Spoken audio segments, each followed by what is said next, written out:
What's up, y'all? We are back. We are live again. How are y'all doing on this Sunday afternoon? I'm streaming a little earlier than usual. That way some of my homies out in Europe can watch the stream. My watch page just popped on. Okay.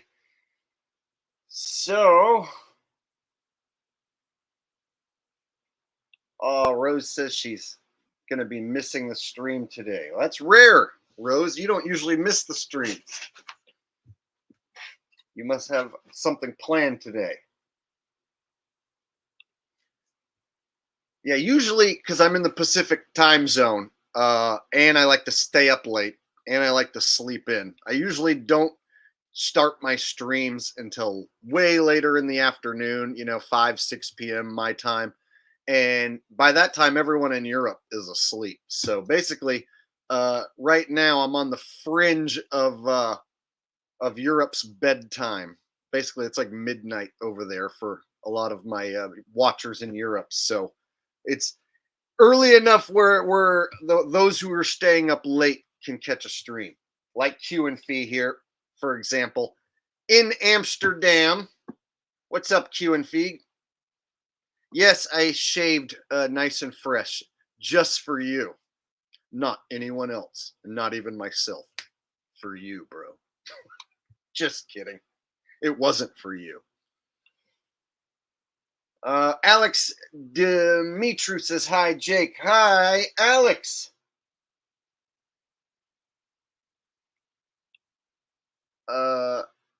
And Aka Vama Dafaka. I hope I said that right.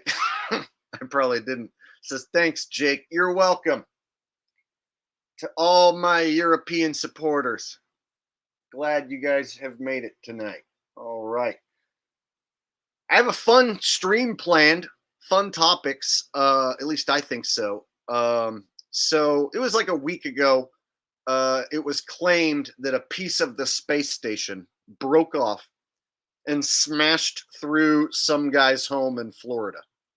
So we're going to go over that and talk about how ridiculous that story is.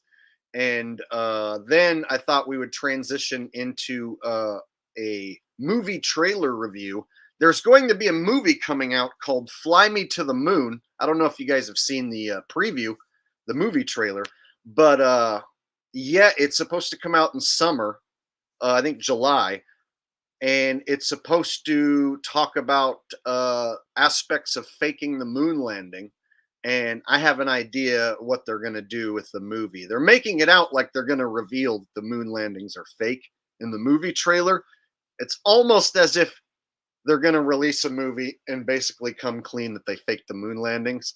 But I'm pretty sure they're not going to do that, and the movie's going to go in a different direction. So we'll get to that movie review. And also, I hear that there's a bunch of protests going on around a bunch of college campuses. And I got a pretty good idea about all that too. So, multi topic. And then we could finish off with some question and answer and whatnot. Jonna X in the house. Hi, Jonna. Got David D. LaFleur in the house as well. What's up, Davey? All right. John Zimmer says, "Is it 4:20 in Cali, brother?" No, right now it is 3:04 p.m. But for me, it's always 4:20. So yes, I got my 4:20 on before I started the stream. So I'm good to go. All right. So before we get started, I just wanted to do this one thing that I've been meaning to do. Was it?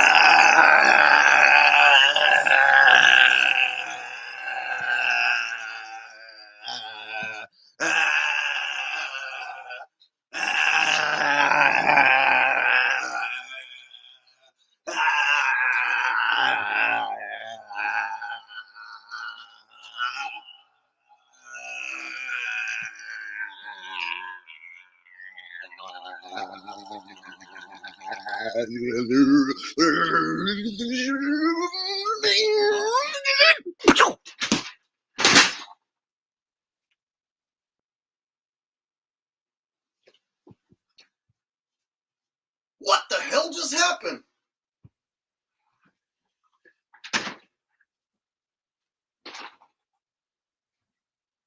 Who are you? What is this? I think I might have accidentally caused a permanent brain injury. Just kidding. Or am I?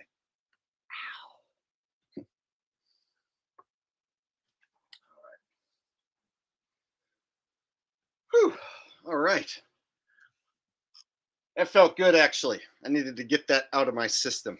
I forgot to do it in the last stream, so it was like built up for many days. Uh-oh, someone bringing up the Mandela effect.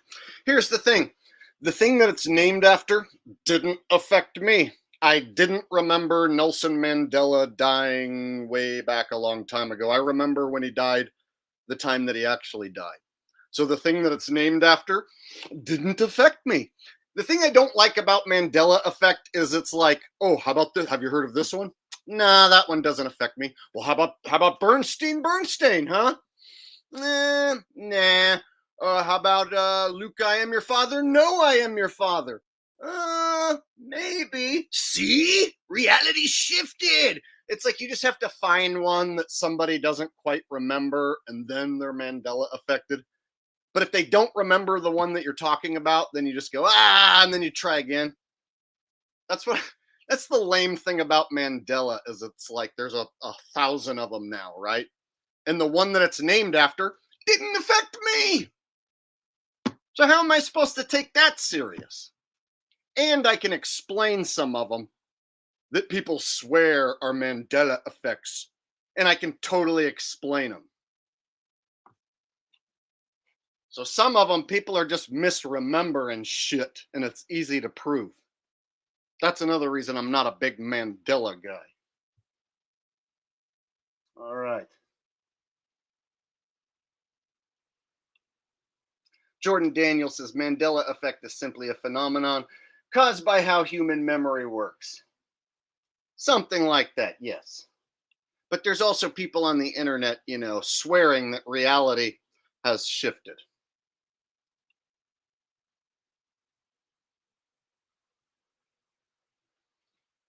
Okay.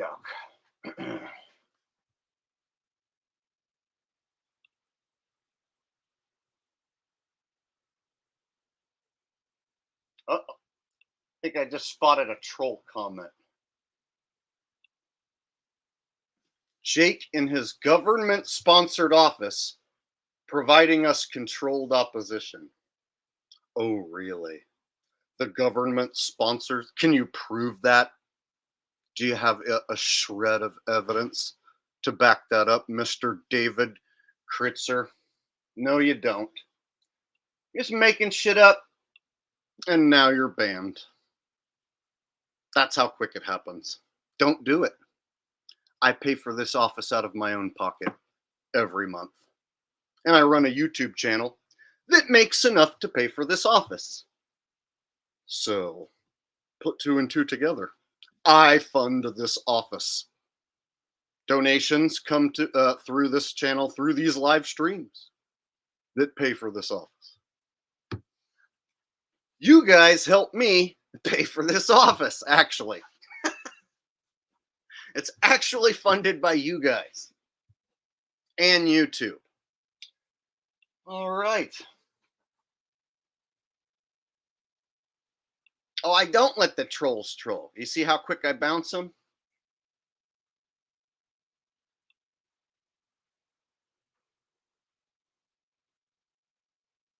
It's not my first rodeo. Dipshit anonymous accounts want to show up and try and bash the master with their dipshit anonymous account and no truth on their channel.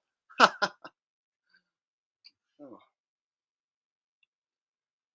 John Zimmer coming in says, here's the government stipend. Nope, just tokens for Jake Mister, for the Jake Meister, Jake Mister, for the Jake Meister, coming in from John Zimmer with a little super chat action, Jackson Meister.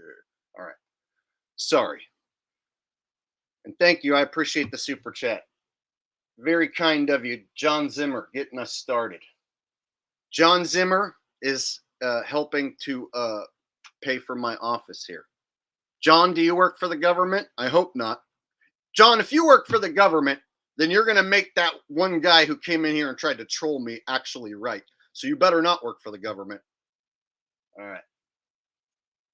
Okay. You guys ready to have some fun? This one's going to be really fun because everyone here who's smart is going to make fun of this stupid story. And it's just going to be like shooting a stupid fish inside of a stupid barrel. All right, here we go. Now imagine sitting at home and you hear a loud boom. Then you discover something had crashed into your roof, blew through the floor, finally lodging into your bedroom wall. Well, it just happened to one homeowner, and as Stephen Fabian reports, the flying object came from outer space. A mysterious object falls from the sky. You can hear the impact when it crashes into a home. Look at the damage it caused. A hole from the roof straight through the floor.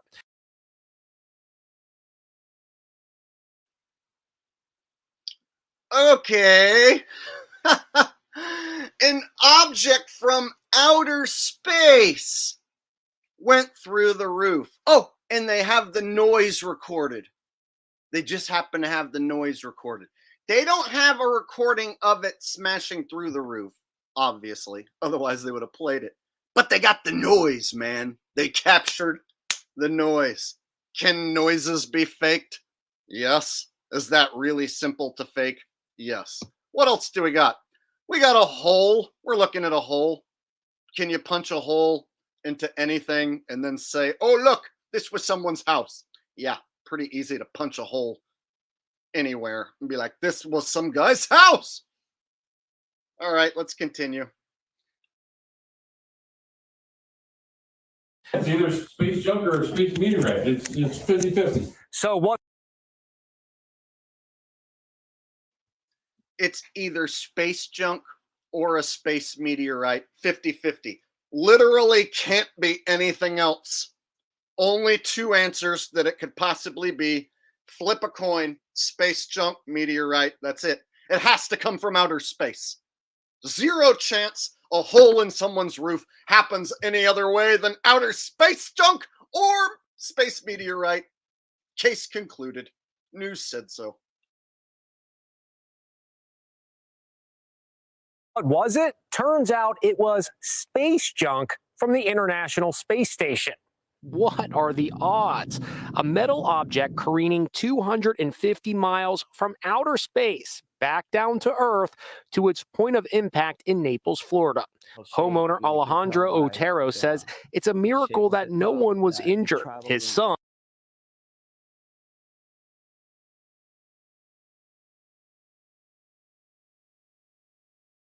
National Space Station.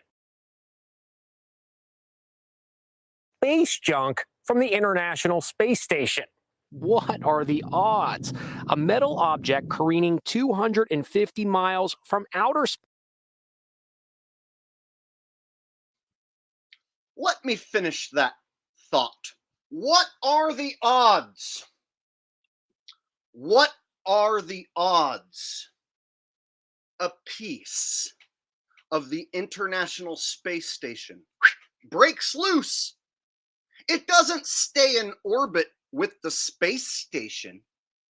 No, it falls towards Earth. Why? Why does a piece of the space station fall towards Earth? Why does it not continue along with the space station in perfect free-falling orbit?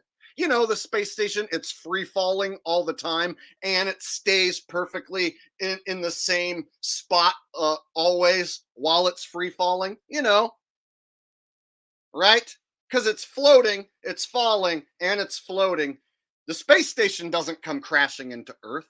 Earth's gravity doesn't suck the space station into Earth. No, it stays up there perfectly, free falling and floating at the same time.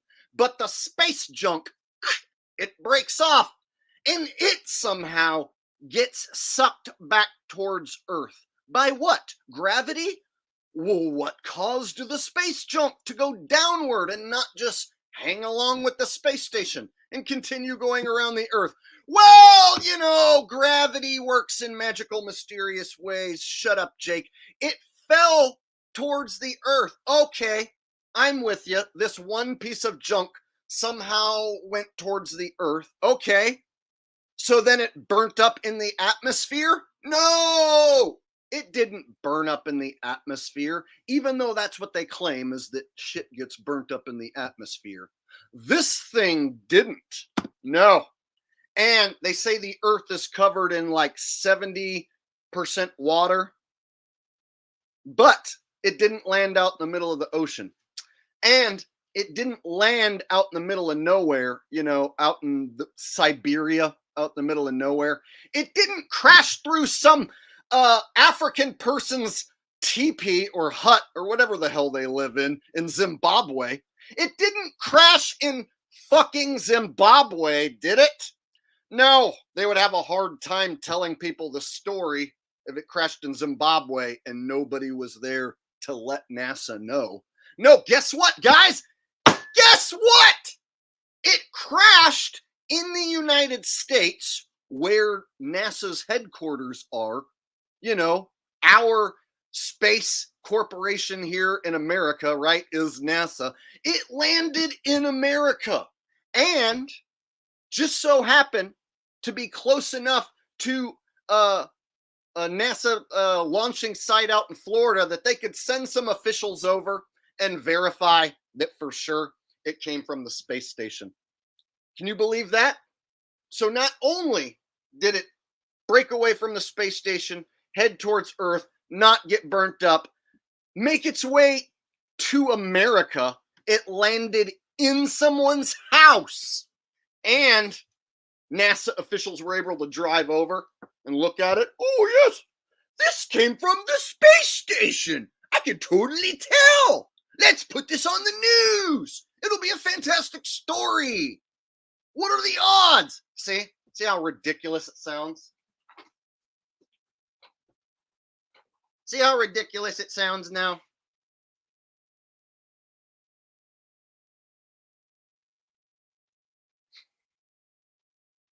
What are the odds? Yeah, zero, because there is no space station. And while we're at it, what the hell are you showing us? A cartoon ball? Why are you showing me a cartoon ball? Shouldn't we have 1,000,000 pictures of the Earth by now? A zoom-in shot of the Earth. Why do you have to show me the CGI cartoon ball? You should have the real one to zoom in, right? No, but all they got's the cartoon one. So they show me the cartoon ball, and then they zoom in, and then what do they say? We have a sound. We have a hole. See, picture of a hole? And then we have a piece of shit, a piece of metal. See? And that all equals piece of stuff from space station landing in some guy's roof. Oh, okay. Gotcha. He hit the space debris lotto, you guys. It can happen to you. It can happen to anyone. Space junk could literally come through my office roof right now and kill me. I should probably wear a helmet. We should all probably start wearing helmets, you guys. Space junk. It's real. It's legit. It's scary. It's coming for you.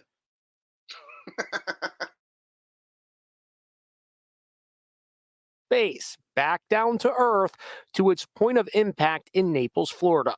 Homeowner Alejandro Otero says it's a miracle that no one was injured. His son was in the next room.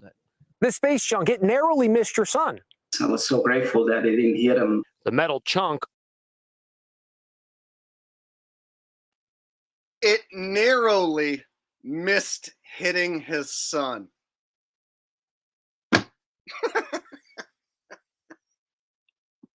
And look, they're holding it.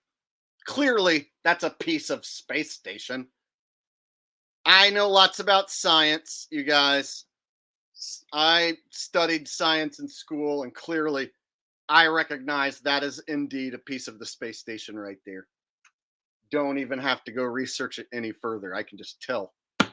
It's a piece of the bracket gauge simulator system repair bracket gauge. It's just a piece of that came off. You know, the outer hinge rear gauge rim job bracket. Fringe hinge. That's what it is, of course. And it almost hit this kid. Look, it almost hit him. I think it chopped his hair off. I think his hair was more poofy, and it came in and chopped his hair off right there. That's why his hair is so flat right there. It's because it came in and it narrowly missed his head. It almost killed him. He had big poofy hair, and it was like, whoosh, and it chopped his hair off and went straight into the floor. Scary shit. Look how scared they are. You can tell it's a near-death situation. He hit him. The metal chunk weighed 1.6 pounds. It was supposed to disintegrate upon re-entry into the Earth's atmosphere, but obviously that didn't happen. So what went through your mind when you realized it was supposed to disintegrate? Yeah, that's what I said. Why didn't it light on fire? You know, when stuff comes in, it's supposed to be fire. Fire burns it up. Hot. Yeah. You know, there's this imaginary layer there that when you enter in, it starts on fire, right? And it was supposed to burn it up, right? It's supposed to burn that up. But obviously that didn't happen. No further explanation. Watch. They're going to just skim right past it. It should have burnt up. Yeah, according to your own science, that should have burnt up. Why did it not burnt up? We're going to go ahead and continue on with the story, but not explain why it didn't burn up. Great, grand. Let's go ahead and hear from these actors. Excuse me, witnesses. this was something that came from space? I didn't believe it. I really did. I thought it was going to be from an airplane. You know, something from space would have never crossed my mind. And it, you know, just so happened to land through our house. What does NASA say when a piece of space junk goes through your house? Do they at least apologize? Yes, they did apologize. The object, which NASA says is a piece of metal used to mount old batteries together for disposal, was taken to Kennedy Space Center in Cape Canaveral for analysis. See, I told you guys I knew what it was. It's exactly what I said it was. It's a mounting bracket, the battery gauge, rim job hanger hinge thing. All right. Cool story, bro. Cool story. Look at these guys.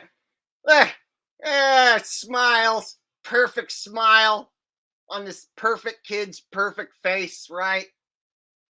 Dad here, he's smiling. They're happy. Did NASA at least apologize? Yeah, they did. They apologized. So you're not going to sue them? You're not going to sue NASA for a piece of their space station? You know, messing up your home? You don't care? You're cool with the apology? Yeah. As long as we get to be on the news. All right. Cool. Cool story. All right. And you know, I posted about this in my community section. And I had a handful of subscribers of mine, newer subscribers, of course, say, well, then, Jake, well, then what was it? If you don't believe that that story's real, then tell us what it was. It's fake. That's what it is. It's all just fake. There's a made-up story. All you need is a picture of a hole, a picture of a piece of metal, and then two people to be like, yep, it hit my house, and it almost hit my head. That's all you need. And then you just need some guy to be like, huh, what are the odds that this piece of outer space junk came in and almost hit these people? That's all you need. And guess what? Americans will believe it. People all over the world will believe it.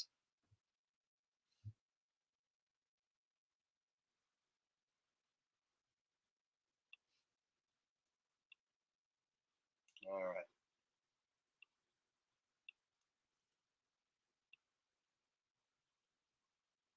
What do you guys think?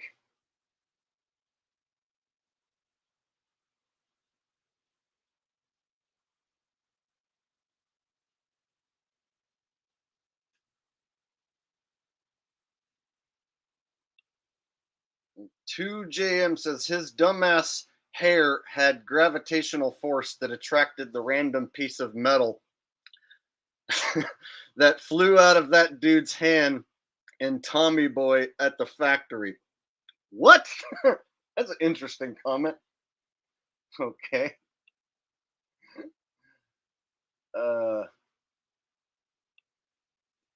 Davy D. LaFleur says, do you guys want to see my piece? I call space junk as well. Yeah, do you could just have a random piece of metal and show that and be like, it was a piece of the space station. It was a mounting bracket, battery, charger, cable, wire, majigger thinger, of course, and it snapped off. It should have burnt up upon re-entry, but obviously it didn't. So they want you to think that there's stuff from above outer space that can hit you at any time. You could win the space debris lotto. It could happen to you. There obviously is a space station because obviously that guy has a hole in his roof. And there could be no other reason other than piece of space station, of course.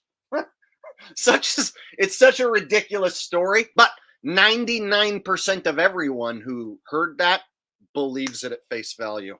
We are the 1% that knows it's bullshit. All right, I got a super chat coming in from Truth is in Christ. Says, thanks, Jake, for exposing the wicked works they openly mock us with. Yeah, see, this was a story that the news report is only going to be like 1.5 to 2 minutes long. So I looked up the footage, or I mean, all the coverage of this that I could find. And it's all the same story, all the same recycled pictures and clips.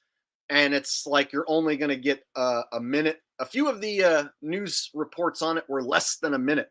So this is one of those stories that was national, but it's not something they spent a lot of time on. It was like, can you believe this piece of space junk landed in this Florida man's home? It almost hit his son in the head. What are the odds of that?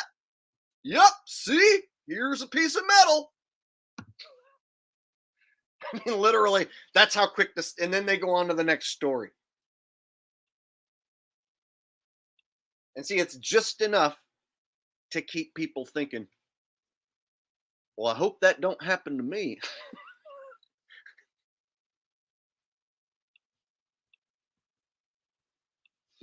All right. Evan with a donation. No message attached, just a donation. Thank you, Evan. I appreciate that, buddy. All right.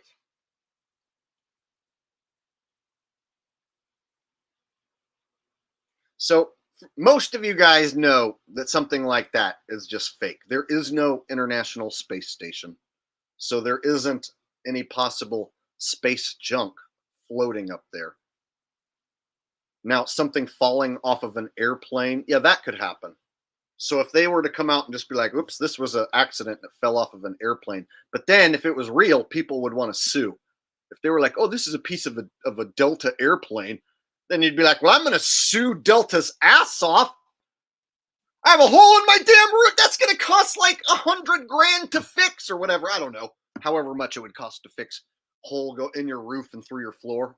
Anyway, so my thing is, if it was a real story, there'd be somebody pissed off and not all smiles. The fact that the boy and the dad are all smiles gives away their actors participating in a fake story. So there were people asking me, well, then what's that piece of metal, Jake? It's just a random hunk of shit. Who cares? It doesn't matter what the piece of metal is. It didn't come from the space station. And there's usually one guy in the room who will say, well, I've seen the space station, so the space station's real. There's usually one guy who will bring that argument. First off, I've never actually seen it, and I don't even know if you really can see the space station. And if they have something up there that looks like it might be a space station from down here, that doesn't make up for the fact that all the footage inside, where they're using green screen, wires, and harnesses, yeah, that footage is never going to go away. So myself, Q and Fee here in the chat, we have debunked all the fakery going on inside the space station. So if they have something up there that looks like it's a space station going by every so often, doesn't prove that there's a space station in outer space. And I doubt that there really even is a space station that you can see all the time like people say. In fact, I challenge anyone to go out and try and look at it and try and film it and film yourself looking at it. That way I can trust your source. I want two camera angles. One, you looking at it, and someone filming you looking at the space station, seeing it and being like, yep, there it is. That way I can see the angle. And then I want your location of where you are so that we can match up your angle with where the space station supposedly should be. So yeah, I challenge anybody who says that you can see it, go try and look at it and film it, and then film yourself looking at it. There's people who believe in the globe that'll be like, oh, anyone can just go see the space station. It's like, really? Have you seen it? Well, no, not me personally, but I know people who have. So I challenge people, go look at it. Film it, and film yourself looking at it so I know you actually saw it. All right, Manuel Gonzalez says, no, I saw the space station flying by hanging from a balloon. Now, see, you could have something hanging from a balloon, maybe going around. But see, with different sort of technologies, they might be able to fake something up there at certain points to where you could maybe see something from the ground. But if it was real, all the footage of inside the space station would be seamless and it would all look real and it wouldn't look fake. And so the fact that I've caught the astronauts using green screens and harnesses and wires, that basically destroys any notion of a space station. And they also have a mock-up of the space station in a pool, I'm guessing in Houston or wherever. NASA has a big pool and a mock-up of the space station. So if they want to do shots of astronauts doing work on the outside of the space station, they do that underwater. That's why you have videos of bubbles in space. And thank you, Manuel, for the donation, buddy.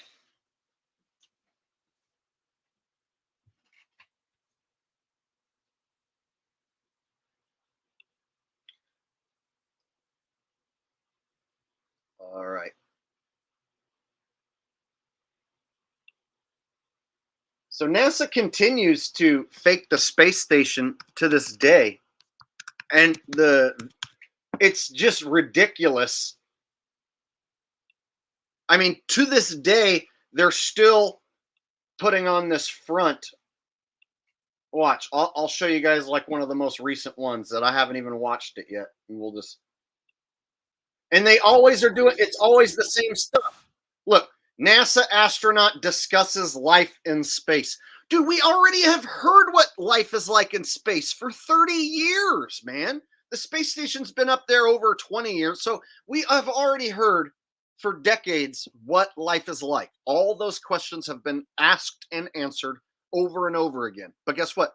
They still do it to the day. What's it like living on the space station? How do you eat when you're on the space station? How do you go to the bathroom on the It's the same questions over and over.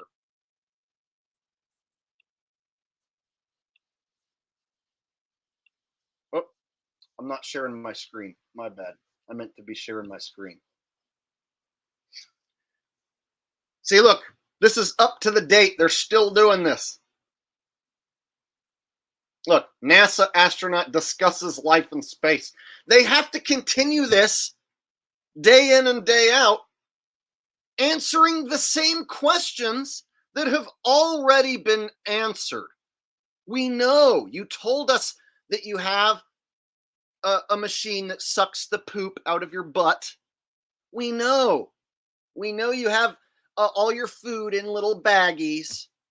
We know if you put some water out in the space station, it'll form a sphere bubble and it'll float all around and you can play ping pong with it. Yes, we know. You showed us. So why do they got to keep doing this? Like, what's the point? Some 200 plus miles above the Earth's atmosphere in the International Space Station. I don't even know how many miles it is. I know, Matt. but it sounded good to me. It sounded good, right? Wait, before we even get to some other questions, Matt, how far up are you? We're 250 miles above the Earth, but I think what's more interesting to me is that we're going 17,500 miles an hour. What? Oh, that's the first time that question has ever been asked. Yeah, 5 days ago was the first time anyone ever thought to ask how fast it was or how high they were. As if that hasn't been answered. So what are they really doing up there answering the same questions day in and day out? Hey guys, you're scheduled to go live and answer the same questions again today. Cesario Serrato says, if Nazi NASA is telling the story, you know you can believe it. Operation Paperclip. Oh, yes. Operation Paperclip, where the United States brought in all of the top-ranking Nazi scientists who then created NASA. You know, the Nazis created NASA. That's why when people say, oh, well, the man with the mustache, he was a good guy. He was fighting against the evil Jays. It's like, yeah, but all his right-hand men formed NASA, right? So I guess the Nazis weren't good guys fighting against evil, were they? But that's for another video.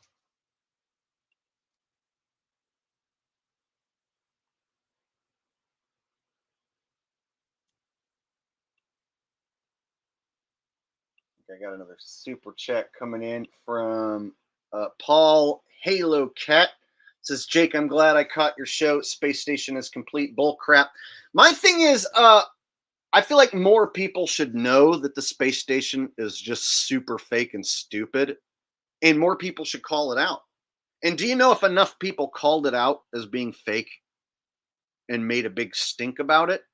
Like, hey, our tax dollars are going to this fakery where they answer the same question every day in front of a green screen using harnesses and wires. This is bad technology. This isn't even as good as movie technology. It's terrible. And this is what they're doing day in and day out, stealing our money. If more people made a stink about it, guess what would happen? They would take the space station down. They would be like, oh, the space station had a catastrophic emergency and all the astronauts had to be taken off board. They had to be removed from the space station. We sent a rocket and we gathered up all of the astronauts and we had to evacuate the space station. It became unstable and unsafe. I swear they would retire it in a second. So they're planning on retiring the space station. The day's coming when they're going to retire it, but collectively, if we were to form a big enough group, let's say I started a group and we got national attention pointing out how fake it is, and every day put all of us as a team put in a huge effort, we could take this thing down, literally make it no longer exist, not even in the media. we could make the space station go away because it doesn't exist in the first place. I believe I have a big enough audience that if I was to just focus on this one thing and put all my energy into this, all my eggs into this one basket, and have everyone join me, we could show up at like, outside of a news organization, like we're having a protest, and there people like, oh, what are you guys doing? Oh, we know the space station's fake, and we're gonna make a stink about the space station being fake. If that was to somehow pick up national news and get a little too big, you would see something go wrong with the space station, and all the astronauts have to get evacuated, and then they would just brush it under the rug. Yeah, the space station got retired early.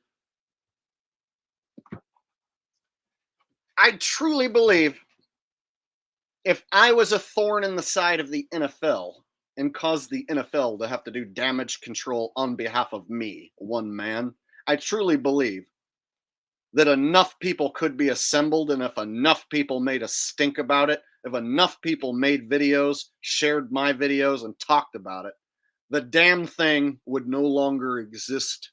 They would get rid of it and sweep it under the rug.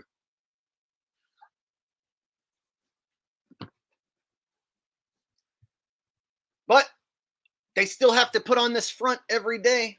And I don't get why people don't call this out more. I wish more people would call this out. But it's like it's out of sight, out of mind. People don't think about the space station and the fact that their tax dollars are funding this horse shit. I like speed, and this is the place to get it. Yeah, Wow. it sounds like it. So I want to ask you about, the private industry getting involved in the space game, but I'm just going to be self-indulgent right now, Do it. right? So I had the pleasure of seeing the total eclipse in real life for the first time in my life. In the Path of totality. Path of totality. How can you forget it? And I was blown away. And when I watch the videos of myself, I'm just saying, oh my God, over and over and over again. But you were actually up there during the total eclipse. What does it look like from your vantage point? So walking into an event like that where it's going to be a once in a lifetime opportunity, a friend of mine a long time ago gave me some advice and just said to take mental pictures. So we floated into this event instead of walking into this event and said, okay, I want to remember this for a long time. And so I remember taking mental pictures of the birth of my children and remembering that moment. I can take myself back there. I remember, certain events for my time in the Navy and life experiences. But to me, we walked into this and the whole crew walked into that knowing, hey, this is really cool. In fact, my crewmate, Dr. Barrett, was so excited. He's been talking about this eclipse. Yeah, cool story.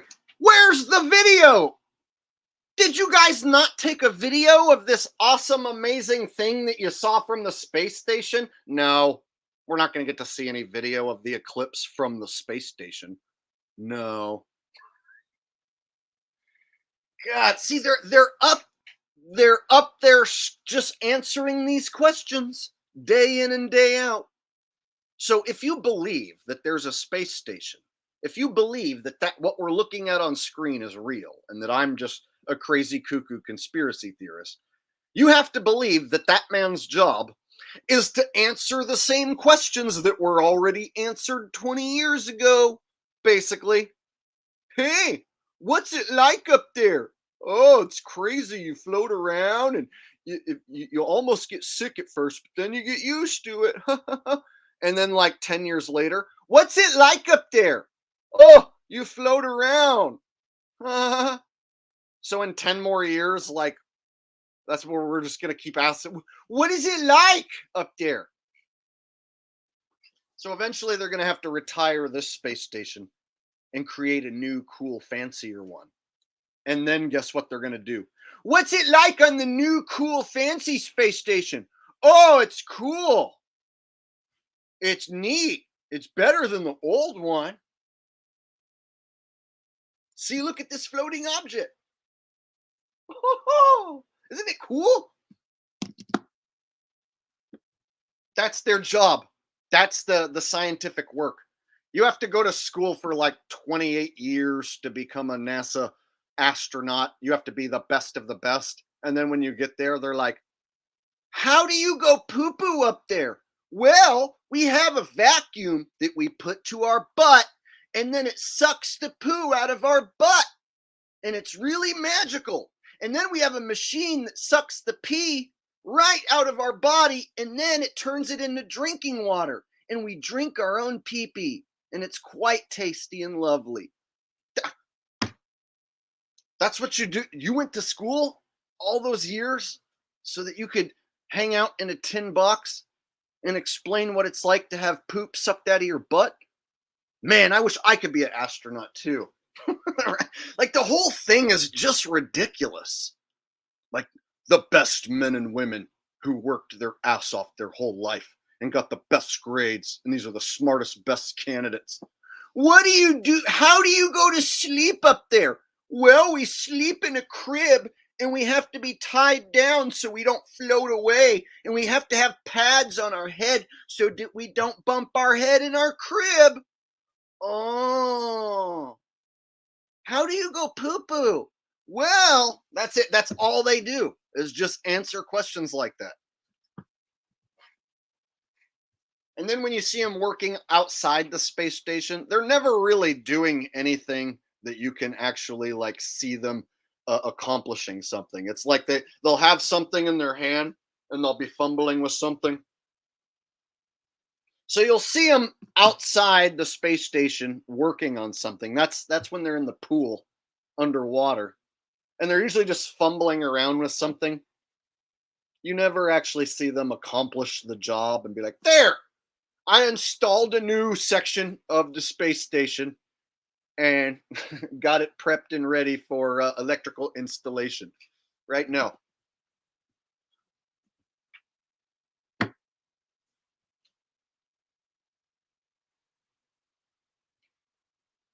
And they keep this shit up day in and day out, man. Look, every day. Damn near every day they got to do one of these. And it's not like, oh yeah, well these new crews, they learn so much and they're way smarter than the old crews. No, they're just repeating all the same shit from 20 years ago. It's always the same thing. The video starts with NASA's Space Center. I guess this is in Houston. And it always starts with this. So that way you equate, oh yes, these people are talking to those astronauts. Those astronauts are in the space station, and then these people are in Houston, and they're talking to them.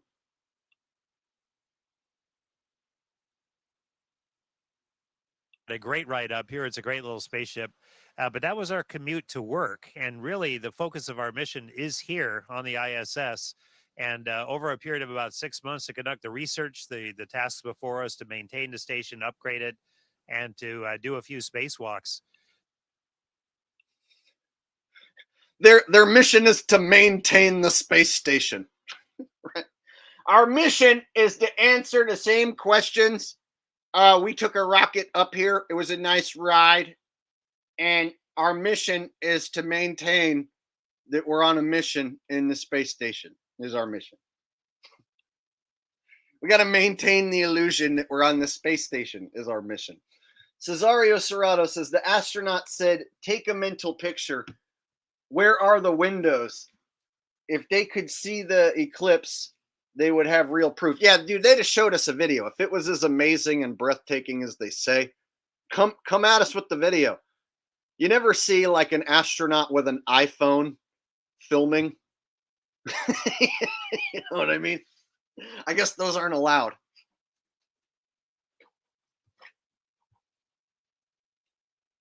Thank you, Cesario. I appreciate that. So check it out. If you believe in the space station, you have to defend every one of these. Every one of these ridiculous videos. You have to defend this. They usually will like do a flip at the very end or float away. No, these guys don't. I was going to see if they do any sort of flips. It doesn't look like it. They just stay still the entire time.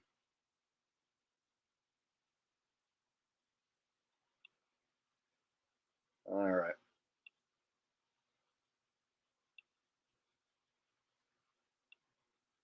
So the fact every few days NASA has to answer those same questions, whole new crew answer the same question. I got to keep that illusion going just in case anyone wants to check in, see what life is like on the space station. Oh, yeah. Okay. Yeah, they're really up there.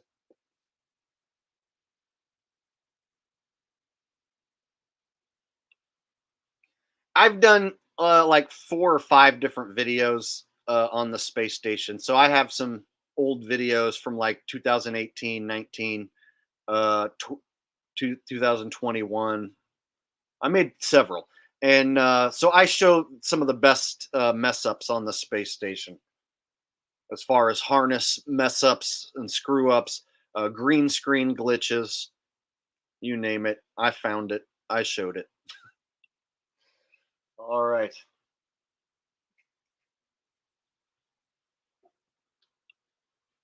Davey LaFleur says, bro, they have to exchange out new crew to keep asking the same question. Yeah. You don't want to have Scott Kelly answer the same question 6 million times, right? So you got to have a new crew show up every, however, I don't know, a few months, 6 months, however long it is. And then the new crew answers the same questions. Yeah. All right. So check it out. It looks like there's a movie going to come out in summertime called Fly Me to the Moon. And the trailer is suggesting that they're going to admit that the moon landings are fake. However, I think that they're going to swerve on us and they're not going to admit that the moon landings were fake. But this trailer makes it appear like they're going to at least tell some truth about the moon landings. So I wanted to show you guys this movie trailer because this looks like it's going to be a big movie. And it's going to have Scarlett Johansson and Channing Tatum in it. Fly Me to the Moon. All right.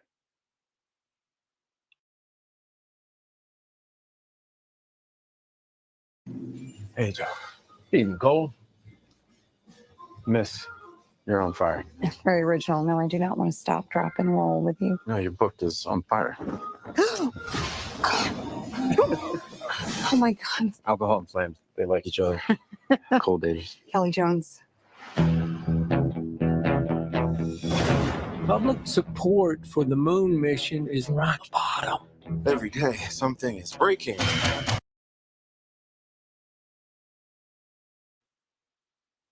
And I'm not looking to catch any sort of copyright claim, so I got to pause it every little bit so that I don't get copyright claim for any music or whatever. So anyway, so you can see that they're going to recreate, they're going to like make it look like it's the 60s and whatnot. And they're going to try and recreate the moon landings and what it would be like to fake the moon landings. And so it'll be interesting to see how far they go with admitting how much fakery they thought about attempting. Because I'm guessing they're going to say they thought about faking it, but decided to go to the moon in the end.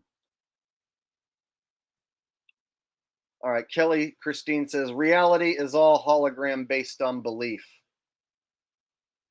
Interesting. Here, let me finish this movie trailer, and then we'll talk more about And we're dead. Again. Or blowing up. The space program is a bloated mess. NASA needs a marketing specialist, and you are the very best. Excuse me? What are you doing here? I tracked you down because I felt we had a connection. What? I'm joking. I work here now to sell the moon. NASA's not something that you sell with a jingle and a slogan. When I'm done, those men are going to be bigger than the Beatles. Who is that? For me, this is very personal. He's got my name. You told me that your guys don't do interviews, so I had to hire new guys. I'm here for the casting. Who's he? You're a juicy part. 60 missions in Korea. I flew 52 missions in Korea. I flew 52 missions in Korea. How's that? What?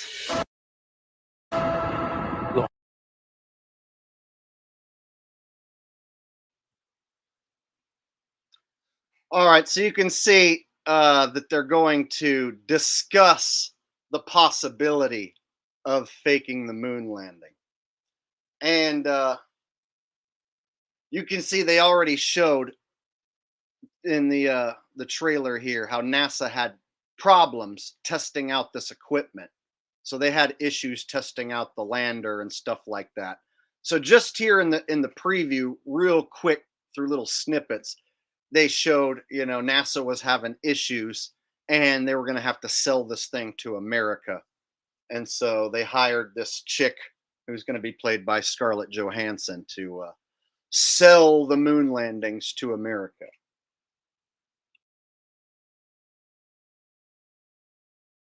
The whole world will be watching. We can't afford to lose to the Russians. We need to shoot the backup version of the moon landing. You mean to fake it? No one can ever know what we're doing. I cannot accept that. They will shoot you. What is my budget? Oh, boy.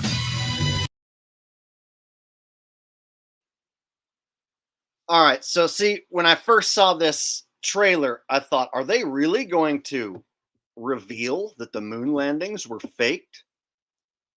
And so at this point, I was intrigued, and I'm like, okay, I don't really like to go watch new movies, but for research purposes, I might have to check this one out.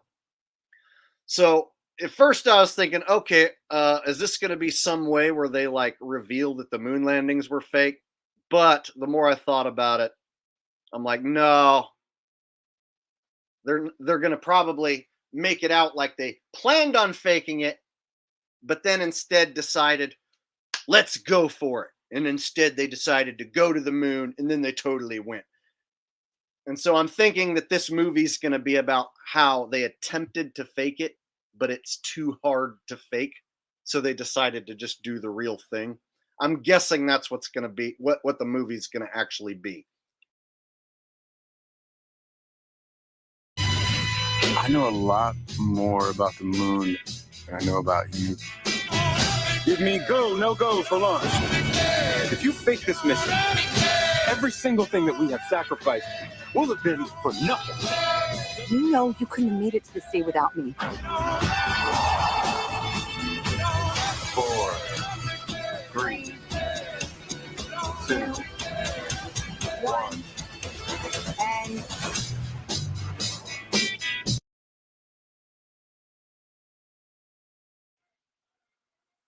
Okay, so that looks like it's going to be a pretty big time movie. So my guess is they're going to flirt with the idea of faking it to beat the Russians. That's what the story's going to be. And they're going to show what it was like to try and fake it, but they're going to have a bunch of issues with faking it. And they're going to come to the conclusion that faking it would just be wrong and it's too hard to do. They're going to really push how difficult faking it would be and how morally corrupt and wrong it would be. And then in the end, they're going to put their faith in the real astronauts to really make it. And guess what? They really do go to the moon. But they almost faked it and almost showed this fake moon landing just in case to beat the Russians. I'm guessing that's what it's going to be. Now, I can't say for sure, but I'm pretty positive they're not going to reveal that the moon landings were straight up faked.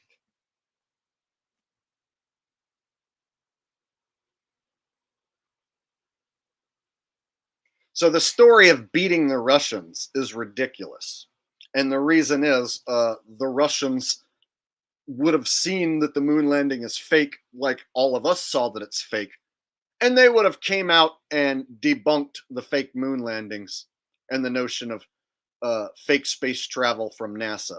But Russians and United States astronauts both hang out on the same international fake station, so they both tell the same lies. So the story of beating the Russians is just bullshit.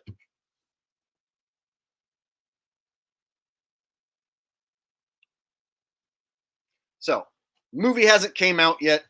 I definitely don't know, what happens for sure, but my guess is they're going to flirt with the idea of faking it, and then from just the little clips that they showed, they'll have a hard time making it look believable, and then people are gonna involved with the filming are gonna say, "Oh, this is morally corrupt. I don't want to be a part of faking it.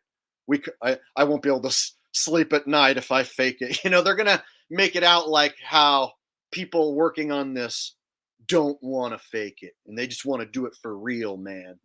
And in the end, I have a strong feeling they're just gonna go to the moon for real and decide not to fake it.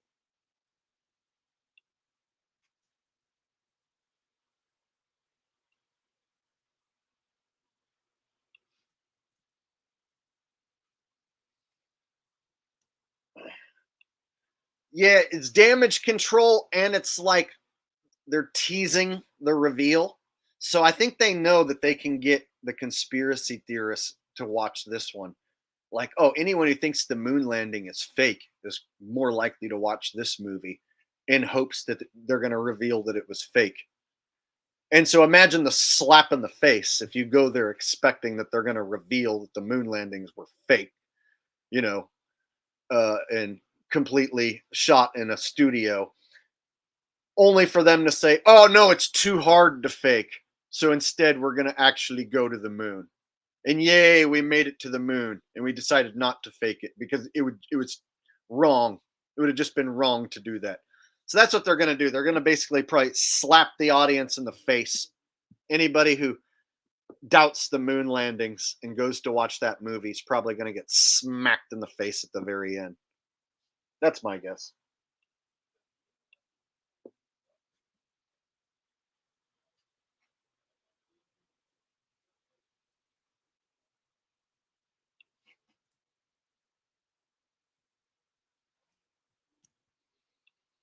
Uh, Kraut Cat with a donation says, "Much fake, much gay." Yeah, let me pinpoint a few scenes that they showed.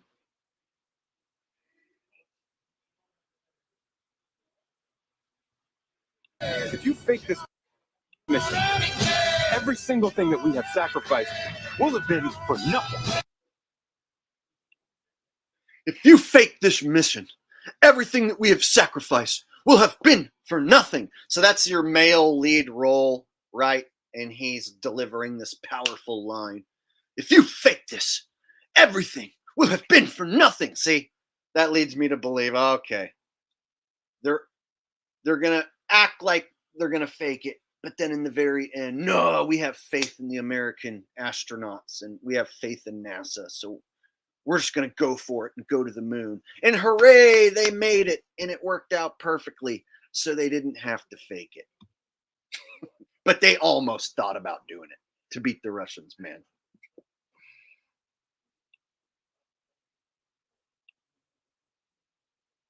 See, so Hollywood movies is just a continuation of the brainwashing. They aren't there to just entertain you and get your money. That's part of it. But it's more to keep you believing in that fake paradigm, the fake reality that they created for you.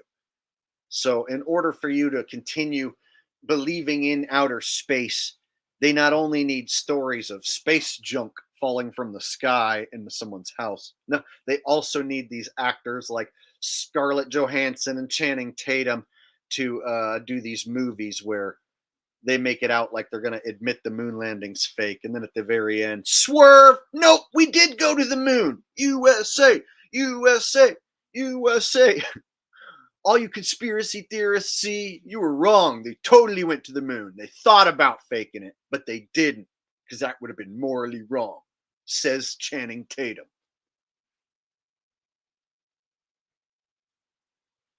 So all the space movies is just more brainwashing to keep you stuck on that fictitious fake cartoon spinning ball.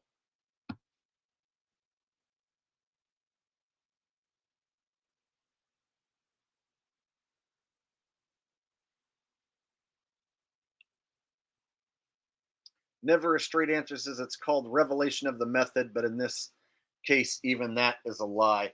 So they know that a lot of people have figured out the moon landings are fake and that it's pretty easy to break the spill with the moon landing. Like anybody on the fence can easily be shown how fake it is. So they have to kind of like go back and do some damage control here. Like, oh, we thought about faking it, but it would have been too hard and it would have just been morally wrong. And so we decided not to fake it and go for it. And we totally made it. USA made it to the moon, walked on the moon, USA all the way, baby. See? Yeah, I'd be shocked if I was wrong. And that movie turns out to be anything other than what I said.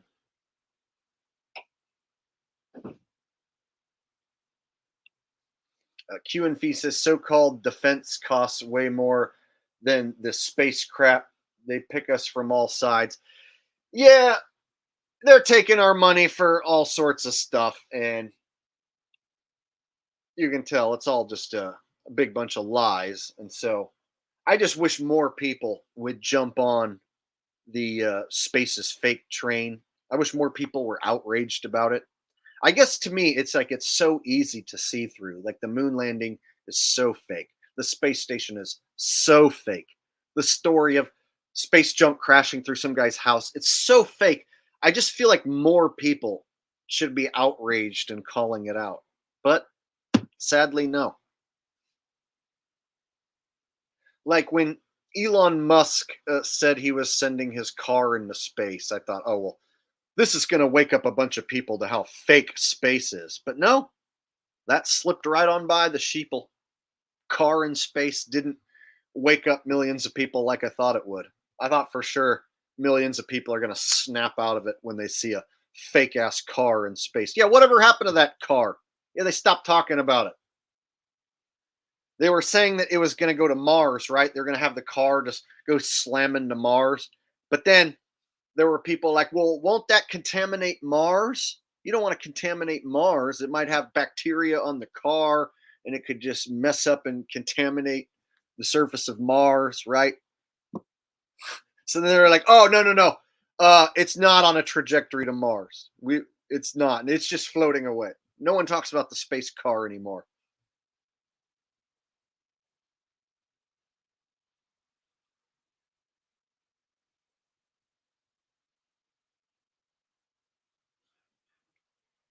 All right.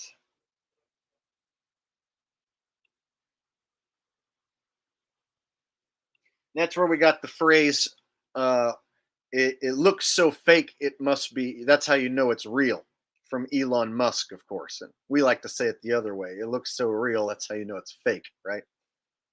Because real stuff looks fake and fake stuff looks real. Everyone knows that. The more fake something is, the more real it is. And the more realistic something looks, that's how you know it's totally fake. Right, exactly.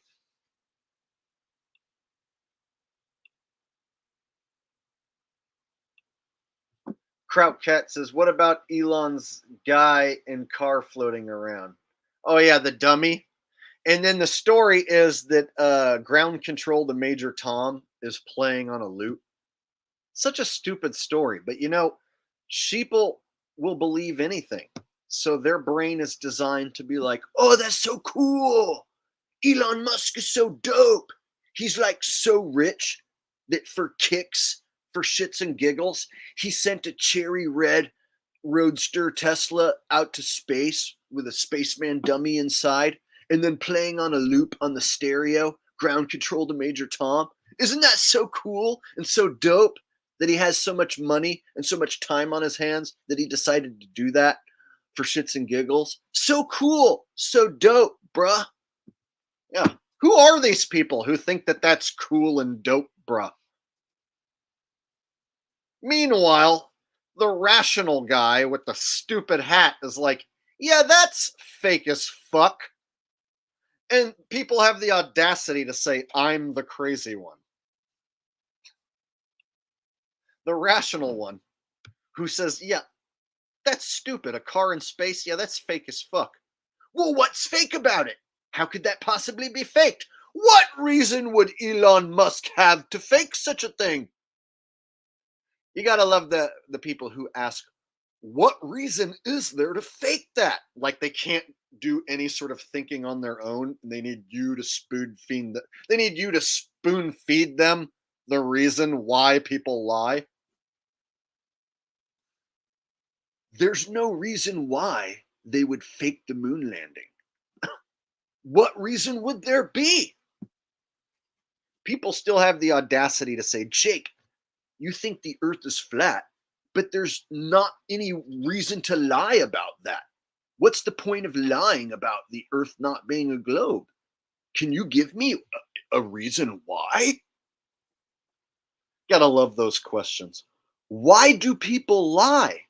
Can you explain to me why people lie? Why do people do evil things? I'm going to need you to give me some good examples and reasons why I should believe that people lie.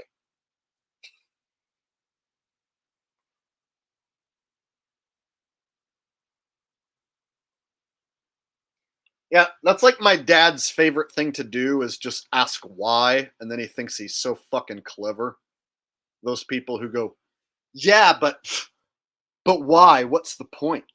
And then when you tell them exactly why, they don't want to accept the answer. That's not good enough. Oh, how about, I don't know, power, money, control? Those aren't good enough reasons.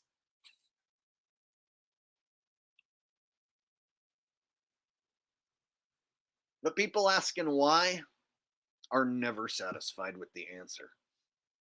The same people who aren't smart enough to know why people would lie about whatever thing. All right.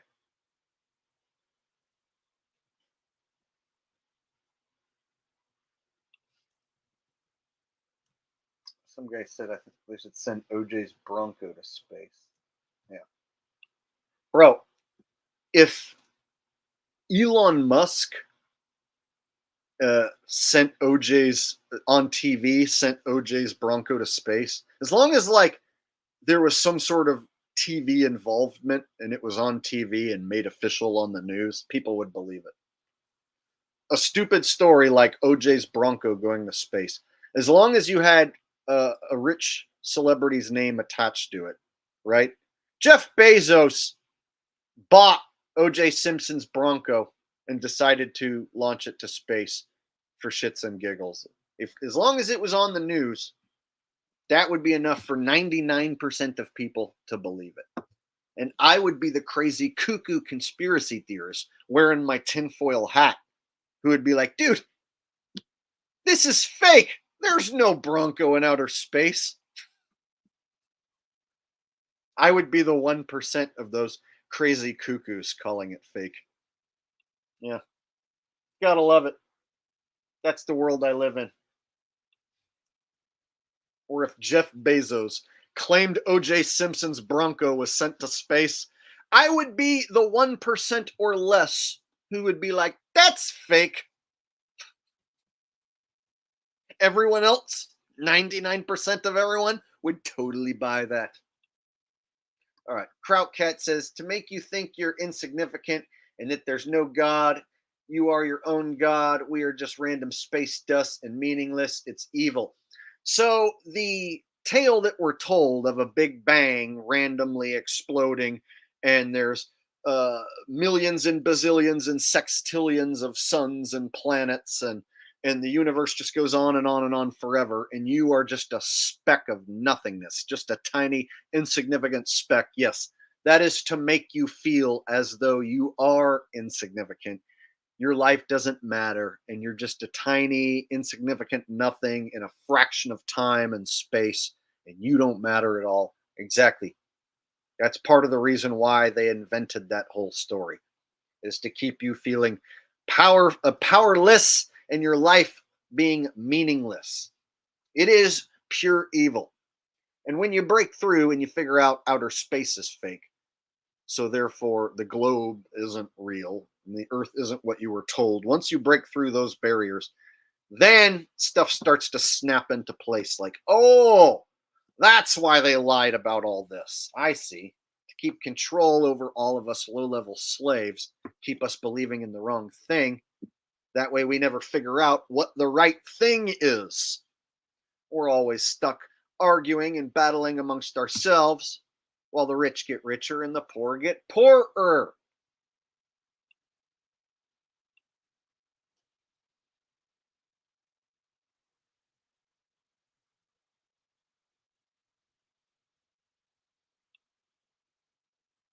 Jack M says, all they need to do is shut down the power and society would quickly self-destruct. I think that will be the eventual end game. The only thing about that theory is they like us plugged in. So they like us watching television, brainwashing, and they like us, consuming mainstream media, whether it's through social media. They want us talking about their scripted events. And so if you shut down power, internet, television, you shut down all their mind control devices. And then, yeah, anarchy would erupt in some areas, some way worse than others. But their control, they wouldn't be able to control the outcome completely if they weren't there to brainwash us and have us plugged in. So the whole like shutting off the power thing, I'm skeptical because they need power to keep all this shit running that they set up, right? All the spy devices that they set up, they're going to need power running to all of it, right? All this programming that they have spent all this time and money on to control us, if they shut it off, then there's that chance that the spell is broken. It might be pure anarchy, but when the anarchy is over and the government turns back on the power or whatever, there might not be as many brainwashed slaves there to listen. So that's one of those things. Yeah, they could do it, but I'm not so sure.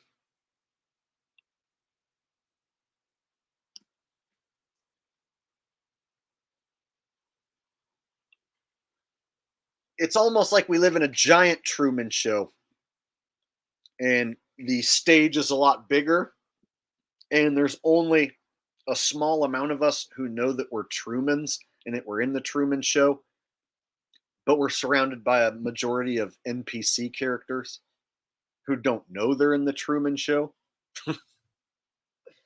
Which is very weird because the Truman Show, it was actors like all around Jim Carrey, playing a part. Whereas in this Truman Show reality, I don't feel like I'm surrounded by all actors duping me in a big show. Instead, I feel like I'm aware that I'm in like a gigantic terrarium, artificial type environment, and I'm being lied to about my reality. And I'm surrounded by mostly NPCs who have no clue what's going on. And there's very few of us who understand that we're even in some sort of a Truman Show type thing.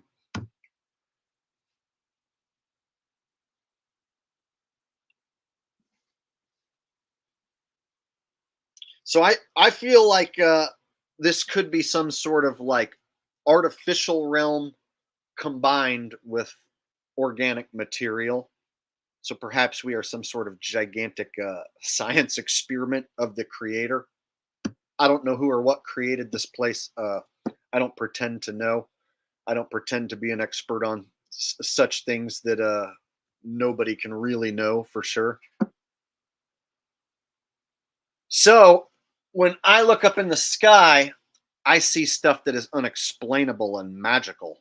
The sun and the moon, those aren't what they told us they are. The sun isn't a gigantic fireball 90 million miles away. And the moon isn't some gray rock 380,000 some odd, 280,000 some odd miles away. those things that they told us about the sun and the moon are lies. So when I look at the sun and the moon, I'm like, what the hell are those things? And then I look at the stars. I don't think those are distant suns. So when I look at the stars, I'm like, what the hell are those things? And then the fact that they rise and set, like the sun goes into the ground and comes up out of the ground, and it rises and sets from angles that don't match the globe. They don't match the AE map with a circling sun model. And so the controlled flat earth model doesn't match up with what the sun's doing. The globe doesn't match up with what the sun and moon are doing. None of the models seem to match up with what the sun and moon are doing. Q and Phi knows exactly what I'm talking about. To where what makes sense to me is the stuff above our heads is magical and unexplainable, artificial perhaps. And then the stuff here on the ground, the stuff that we can touch, like you can grab a handful of soil, you can, you know, pet a living animal. You know what I mean? So I feel like we are the organic material. The organic material is down here on the ground, and then above us is the magical and/or artificial material. So everything above our heads is lied about a lot. So we're told that we're shooting through space right now on the Earth that's going around this big gigantic fireball sun, and all those twinkly dots are suns, trillions of miles away, light years away. You can't even fathom how far away they are. So when I disassociate myself from that story and I try and make sense of it, just me as a man with my own experiences, and I look up in the sky, I'm like, what do I see? I see twinkly dots. I know those aren't suns, but I don't know what the hell they are. There's twinkly dots. And if you look at it through a telescope, it's just a bigger twinkly dot. It's like this thing that just, it's like can turn a bunch of colors. I don't know. If you ever look at a star through a telescope, it doesn't exactly look like a burning ball of gas trillions of miles away. So everything that they tell us up there, they've lied about. So I'm stuck as just a regular dude looking up at the sky, and I can't make sense of it. And then when you look into sunrise and sunset angles, it really destroys all the different models that we've been given. So I'm pretty much left thinking we live in some sort of hyper-realistic simulation. This is the organic material on the ground, and then everything above is artificial or simulation of some sort.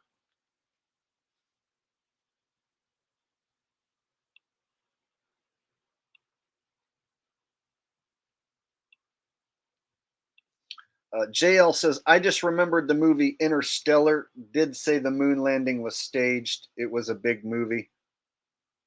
Huh, I never saw that movie. And they straight up admitted the moon landing was staged? Interesting. Paul Halo Cat coming in with a donation. Says sun and moon are magical, however the clouds are just as magical because they make rain and they can be touched by human hands. So I was just about to say that. The clouds, dude, the story that they tell us about how the clouds can hold, you know, millions of gallons of water and just release it, and then like, oh, just float away and disappear. You know what I mean? It just form, dump a bunch of water, millions of gallons, and then just dissipate. You know what I mean? Here one day, gone the next. Yeah, dude, totally. Rainstorms and clouds and millions of gallons of water coming out of the sky. Magical, dude. That's why I say the stuff up there in the sky is magical. And yeah, I've been up on top of a mountain where you're looking down on the clouds. So it's like, how can those things hover and carry a bunch of water like that? And I can go up and then look down on them. But then when you're like, and it looks like you could just walk up and like touch it or whatever, you know what I mean? But then when you get in one, it's like, it doesn't seem like the consistency that you see on the ground, right? It's not like you're in some cotton puffball. It's just white, Like it's just kind of white and hazy when you're in a cloud. So it's strange. So everything up in the sky, they totally lie about.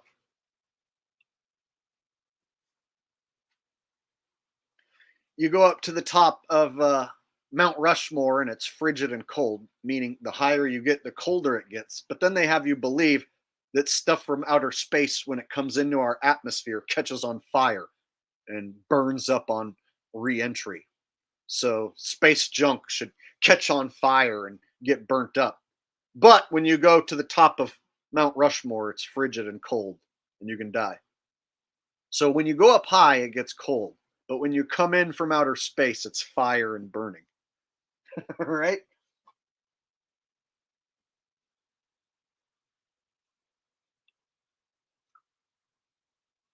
Yeah, regular clouds don't get chopped in half by an airplane, but I have seen chem clouds, like a chemtrail.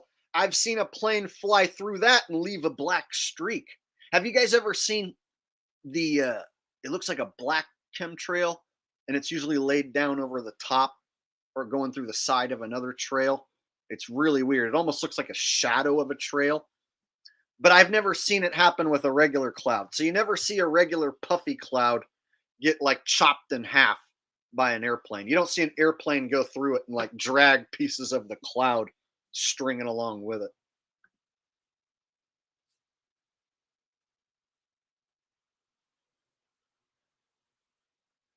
Oh, this guy thinks I'm delusional. Well, why are you here watching me, bro? Here, I'll correct that problem. If you think I'm delusional, now you're banned and you don't have to worry about it anymore. So, bye. You shouldn't be here watching me because I'm delusional, bro. All right. So, there's two guys on the internet who are honest about the earth and don't try and make up a bunch of horse shit. I'm one of them, and the other one is this guy, Q and Fee. We are the two guys who tell you that the earth isn't a globe, and at the same time, we don't tell you that we know for sure how big it is or what shape it is because we don't know, and we admit that we don't know. So we're like two of the only dudes who can prove to you that the sun does not go in a circle over a pizza pie, pancake, flat earth. That is disinformation. Me and this guy Q and Fee, two of the only dudes on the internet that have proven this is disinformation over and over again. I pretty much have to do it every year, and I usually bring Q and Fee on. So at some point, Q, we're going to have to do our annual flat Earth breakdown and get everyone on the same page. You know, where we show how all the different models that have been presented to us don't work. So Q and Fee is the master at modeling up stuff with his modeling software. So he can model up the globe. He can model up AE map flat Earth with a circling sun. He can model up the Mercator map with the sun going from east to west and starting over. And through his modeling, he can show the flaws in all the models. So there's still people pushing misinformation and disinformation. Guys like Eric Dubay, David Weiss, Jeranism, what have you, still pushing one circle sun and one moon going around in circles, which is provably wrong.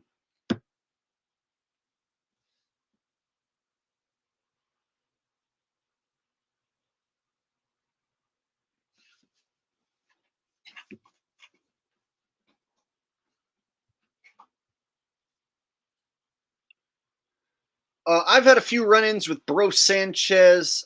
He rubbed me the wrong way a long time ago, so I haven't watched him in several years, but he was part of the Circle Sun map crew, and when I debunked it, he was one of the ones who attacked me and slandered me. And when I was feuding with some chump stain who left YouTube, D Marble, and proving that he's a useful idiot who got duped with misinformation. All of the black flat earthers all teamed up and tried to smear me as being some racist controlled opposition, and it failed, of course. So yeah, I don't run with Bro Sanchez at all. One of the reasons why I don't like Bro is because he talk real slow like this. Jake the asshole be a shield. He be trying to talk about me being a shield, but he be a shield. I have to put Bro Sanchez on at like 1.5 speed in order to like hear him sound like a regular person. I can't do it, dude. Somebody who talks that slow. Yeah, we be talking about flat earth up in this house, fam. Yo, fam. No thanks. Exactly.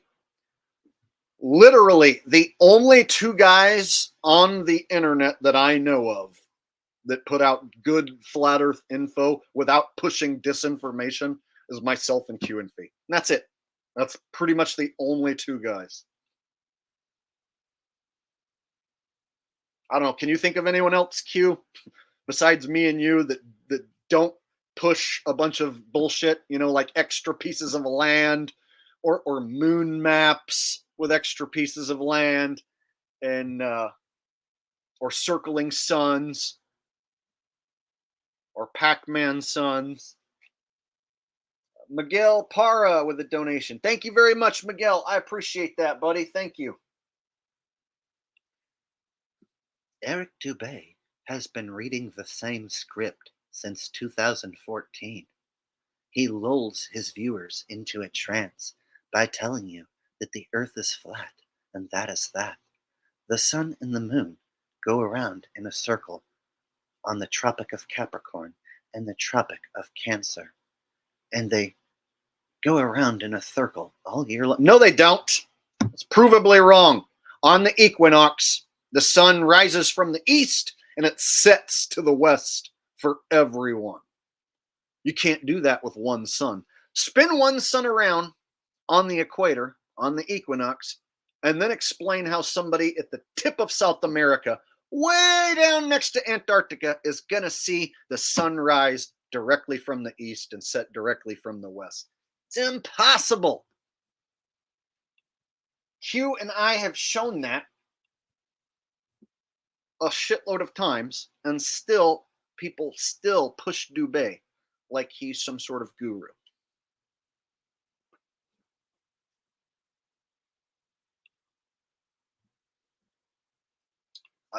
Two suns doesn't solve the problem, nor does three suns. Here's the deal. We all see our own sun. That's the only way to solve the problem.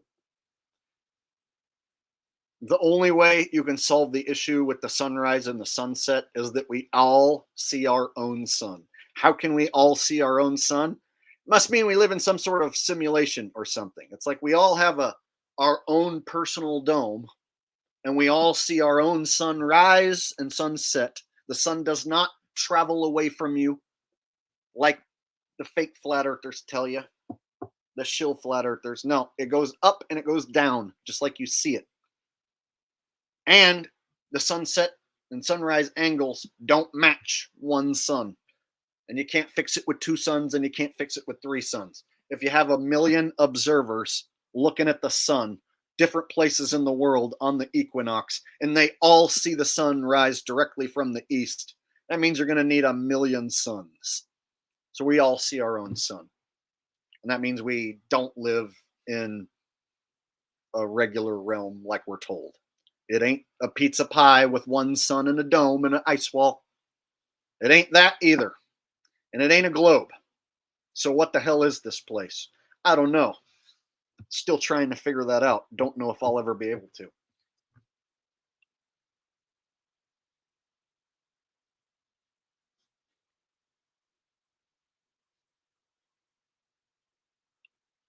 It would be awesome to I had the same thought, but yeah, who do you know that has their own jet that wants to do that? You know what I mean? I would love to chase the sun. I want to fly from the West Coast over into Russia and make sure the map is what they say it is. Because you can navigate from country to country using a Mercator and that circle map and a globe. So I would argue that basic travel from one country to the next can be accomplished on all the models, but it can't be all those. So the fact that you can use each one of those models to travel from one location to the next, but it ain't any one of those models. All those models are proven wrong in one way or another by the sun and the moon and the stars.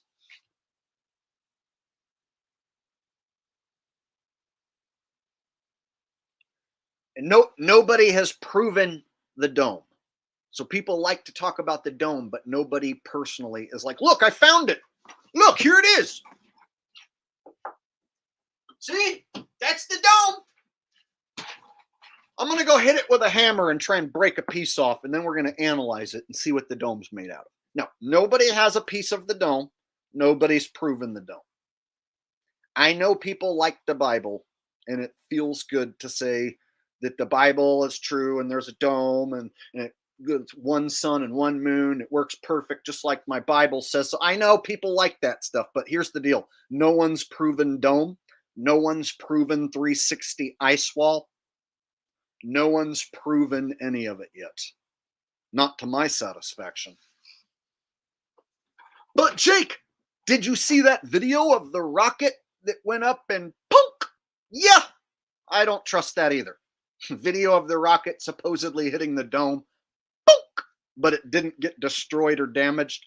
It just went punk. No, that's not good enough for me either. So before anyone comes at me with the rocket that supposedly hit the dome, was it your rocket and did you see it hit the dome with your eyes, or did you just see the same video I saw where it goes punk?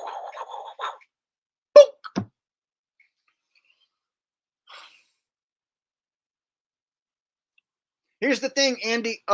Christians come in all different forms. So there's Christians who think they live on a spinning ball in outer space, and they accept gay people at their church. and then there's Christians who are like, all the gays are going to burn in hell, and Earth is flat, and we live under a dome, right? So when someone says they're a Christian, their beliefs can differ quite greatly, especially when it comes to the earth underneath their feet.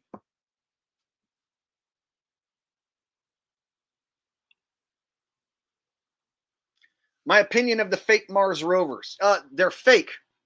And I've done videos about how they're fake. So I did, I think 2 or 3 videos on the fake Mars rovers. So if you scroll back on my content, you'll find that I've broke down every part of space fakery, all the major fake space missions, moon landing, space station, Chinese space station, Mars rover, moon rover, you name it. I broke it down. Indian moon landing. Land on the moon, we'll land on the moon. Land on the moon, we'll land on the moon. Said, land on the moon, we'll land on the moon. Land on the moon, we'll land on the moon. We take the rover, we go to the moon. Because then you know that we come back soon. We rove to the left, we rove to the right. And then you know that we rove all night. We land on the moon, we land on the moon. Land on the moon, we land on the moon.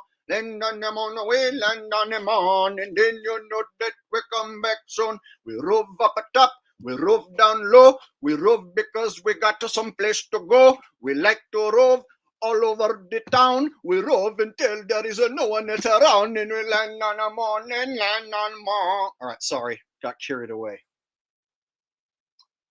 All right. For those of you wondering what the hell that was, that's a song I made up, and it became popular.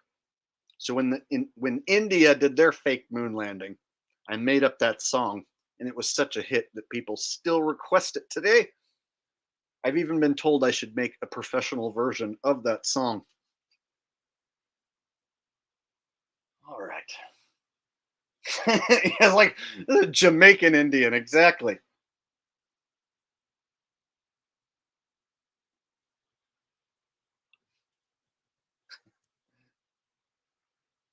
Well, you know, I be from Jamaican India, man. Right near the beach, boy.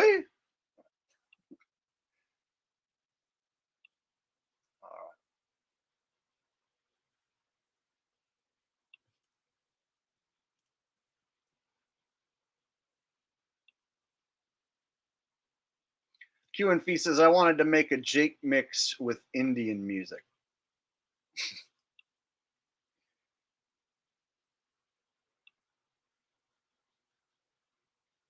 So I recommend Q and Fee if you guys want to watch videos of somebody who can debunk the globe, the fake controlled opposition flat earth model.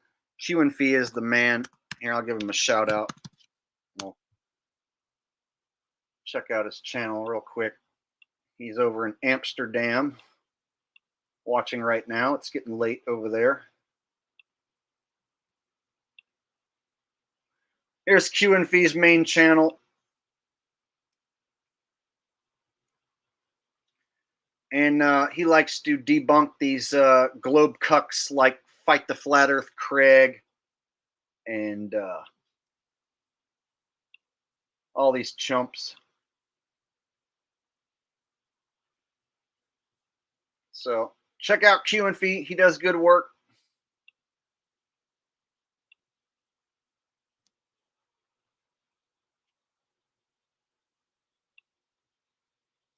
So like I said, there's two people that I trust, and one of them's me, and one of them's Q and Fee. As far as flat Earth information goes, those are like the only two people that I would recommend is me and Q and Fee. Everyone else involved with the flat Earth subject, man, there's a whole lot of shills, a whole lot of disinformation, and a whole lot of useful idiots. And Q and Fee is one of the only guys that has consistently for years put out good information.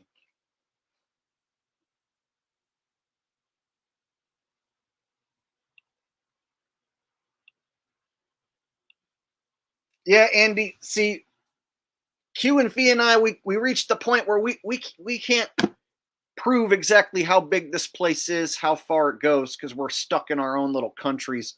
You know, we're just a dude with a computer, you know, so we can only do so much. So yeah, you know, you get to a conclusion on this subject where it seems like in order to learn any new information, like to really blow the lid off this thing, you would need like your own boat or plane and the ability to go travel freely, you know, which would cost, you know, a ton of money.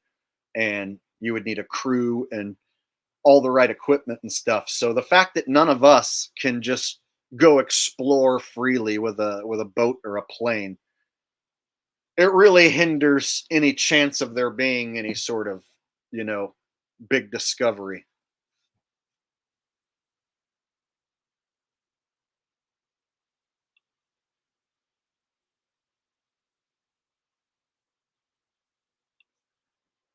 Well, we can only fly a drone so far, you know what I mean? So it's going to run out of battery. You know what I'm saying? And so, and then you got to figure at some point, you know, the electronics will just stop working. And then how are you going to recharge it? Unless you have one that has like a solar panel and can keep recharging itself or something. But this would all be super expensive. And I don't know nothing about it personally. So I always feel kind of helpless as far as figuring out what this place is because I feel like I'm a barnyard animal. Like I feel like, okay, uh, it costs a lot of money just to like take a little road trip, you know, let alone have like a big ass gigantic boat and boat fuel and or a plane and of your own, you know what I mean, and a crew and know how to use it and maintain it and all that stuff. It's just like, dude, I'll never have that.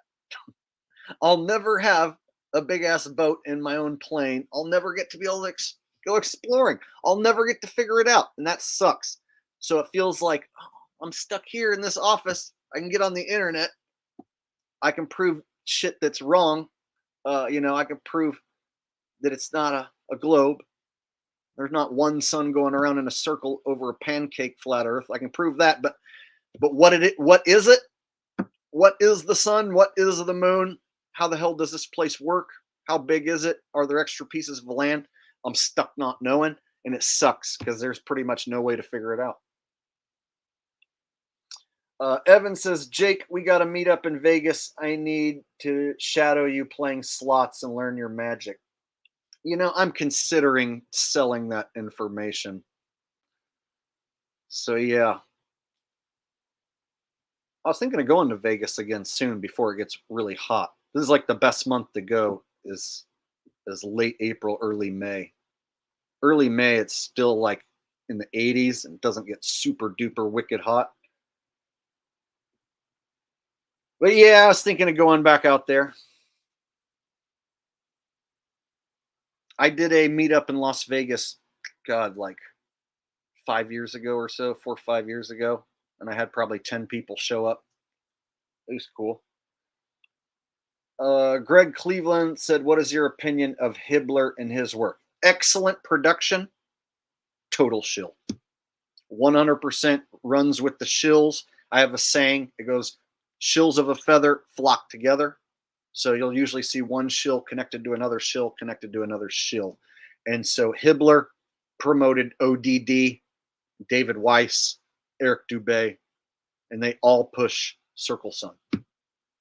All the controlled opposition flat earthers push Circle Sun, and none of them will admit that it's bunk, that it's been debunked. Not one shill flat earther admits that the circling sun is complete trash.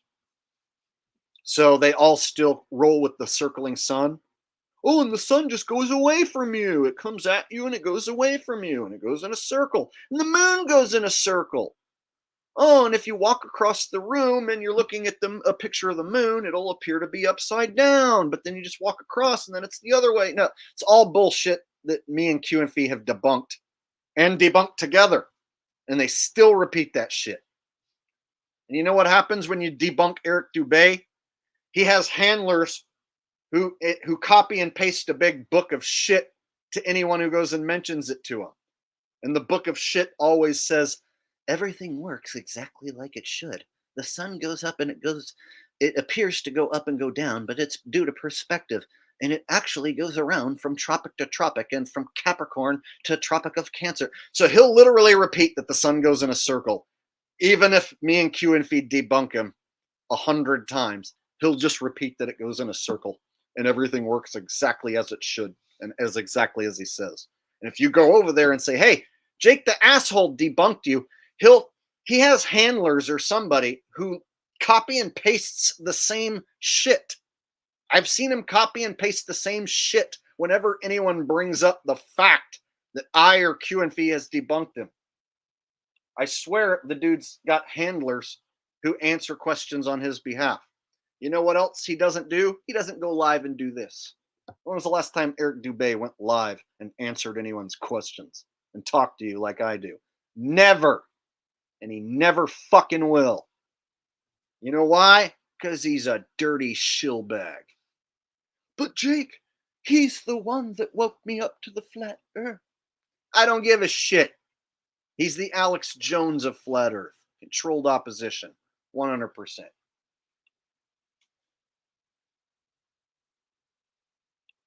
Yeah, dude.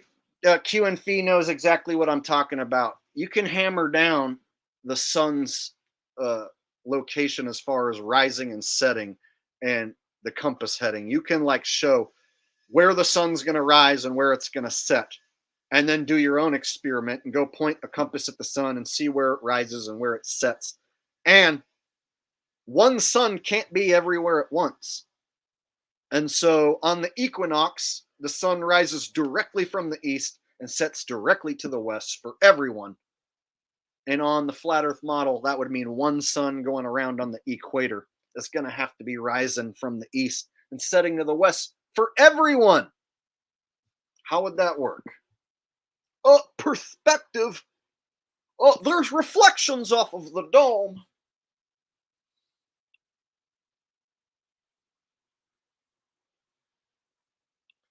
So the subject of the Earth not being a globe is tainted heavily with fakes and frauds and plants. Agents working on behalf of the government and sex offenders, to name a few. And they all push the same narrative. So basically, all the flat earthers who push the controlled opposition circling sun model, they're stuck battling the globe cucks who are trained to debunk that circling sun model. So they just go in circles. So you have the controlled opposition flat earthers like Jaron. He'll invite globers onto his channel for debates and let them take over his channel with globe shit. So it's a constant debate where globers are debunking the controlled disinformation of the flat earth.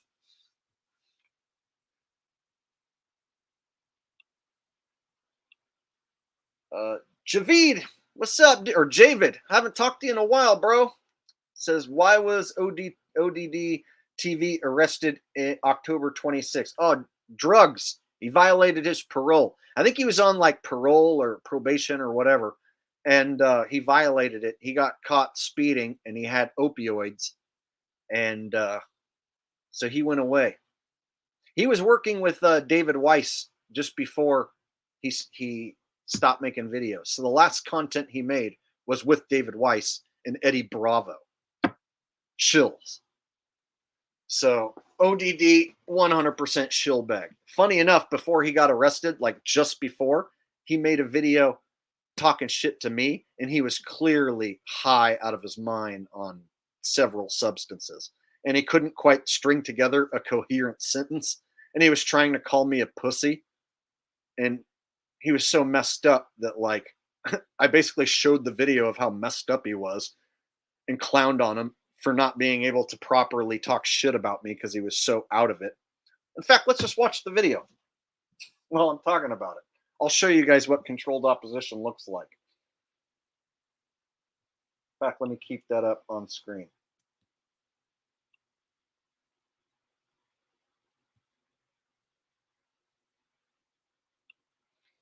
JL says, moon showing up during the day debunks both models. No, the globe model claims that you can see the moon during the day. So the globe model says that that's supposed to happen.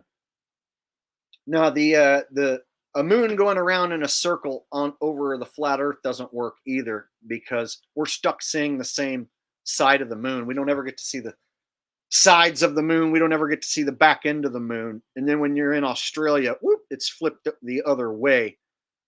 So then at some point, when does the moon flip upside down when you're going at it or when you're going away from it? It's really weird. So yeah, according to the globe, you can see the moon during the day. All right, let me show this video of ODD since he just got brought up.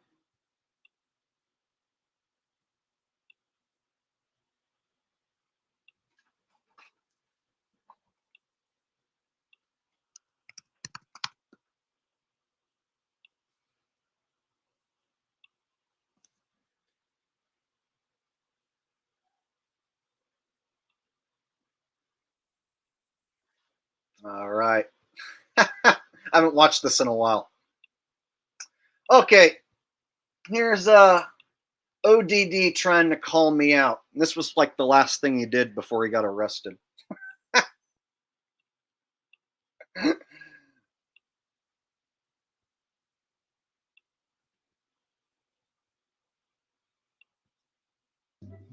This video is for Jack the asshole, Jake the asshole, and Richie from Boston. I would like to formally invite you two, together or separately, to my show, The Oddcast. No thanks, I'm good. I have zero interest in going on your terrible, shilly podcasts where you hang out with David Weiss and shill the flat earth tracking app Friend Finder. No thanks, hard pass. However, I don't speak for Richie from Boston, so maybe he'll take you up on the offer. All right, I got a super chat coming in from Mr. Funny Names, who I talked with live over on my Goatus parody channel the other day. He says, "Thanks for bringing me on live. I'm not a crypto millionaire, bro. I can disprove I've space traveled with 2 equations." You can disprove that you've space traveled, or you can disprove space travel with 2 equations. I think that's what you meant to say. You can disprove space travel with 2 equations. Well, tell us what the equations are. I'd like to hear it. Okay, so David Weiss, for those of you who don't know, this guy right here, David Weiss, he lives in Greenwich, Connecticut. It's a wealthy, elitist area. You don't get to live in the Greenwich, Connecticut area unless you've got money. And so this guy, he is the owner of the Flat Earth Tracking app. And I say tracking app because if you join it or download this app, he tracks you. He knows your location. And so the app pushes that there's one sun and one moon going around in a circle. And so this map and app basically pushes disinformation. One sun and one moon going in a circle over a circle map is debunked. It's impossible. It doesn't work. Yet he continues to sell this. And since this guy is a shill, his job is to basically intercept people who are new to the topic of flat Earth. So if you decide that, Earth isn't a globe and you want to get into watching flat Earth content, basically this guy and his cronies are there to intercept you. And so this is Hibbler. He's a video producer, really good with video editing, and he works with these guys and takes their content and makes documentaries out of it. So this is the guy named Hibbler, who I said earlier when I was asked about him, works alongside these shills. He takes the work of these shills and then packages it into a shill documentary. So David Weiss is a huge player in this game, high up the chain, makes 6 figures a year easily on this app. He's probably making 20, 30 grand or more every single month on this app. And so I know he's got tens of thousands of people who've downloaded it and paying for it. So David Weiss will pay other YouTubers, such as Peggy Hall. He paid Peggy Hall so that he could go on her stream and push his app. And here's ODD right here. He was busted for a sex crime and just got busted again for violating his parole probation for drugs. And then this is another shillbag who pushes the circling sun map, Flat Earth Banjo. So this is what a shill crew does. They all hang out together and promote each other like this.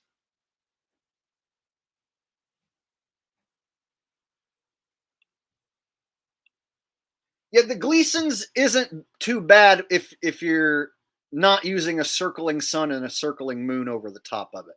However, I don't think that for sure there's an ice wall. So I'm not sold on a 360 ice wall. And I think there's more land than they're showing us. I definitely think there's land being hidden. So I don't like the AE map because it shows an ice wall surrounding us and no extra land. And so I feel like it's basically like a globe 2.0. Like you take the globe and just smash the globe and hand us that. So I feel like we're being deceived. There's more land, and there's no proof for sure that we're surrounded by ice. There's pictures of ice, accounts of men traveling to the ice wall, but there's no proof we're surrounded by ice.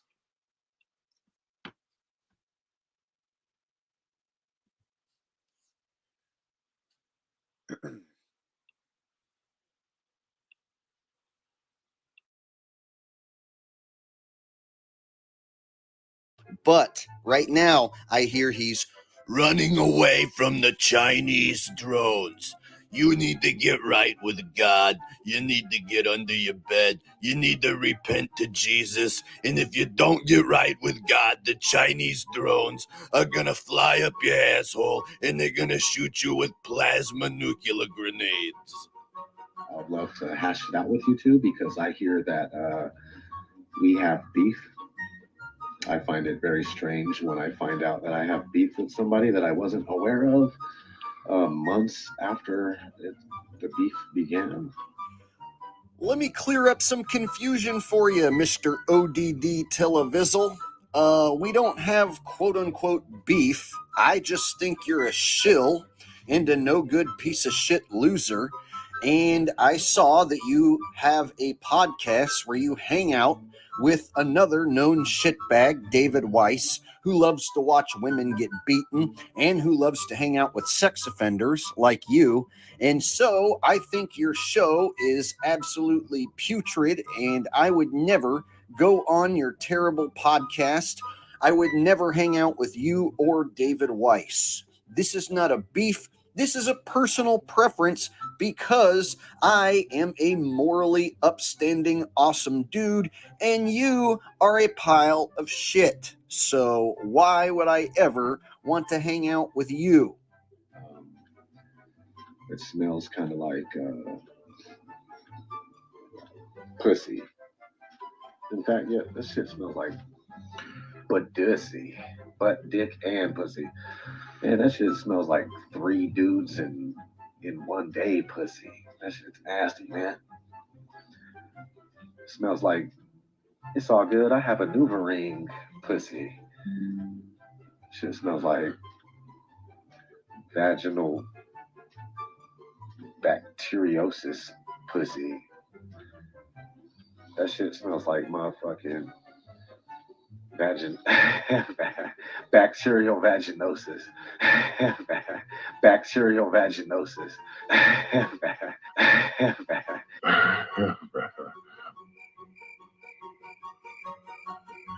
Dude, was that shit supposed to be funny? How drunk are you, ODD? Like, how wasted did you get before you decided to make this video? It smells kind of like pussy.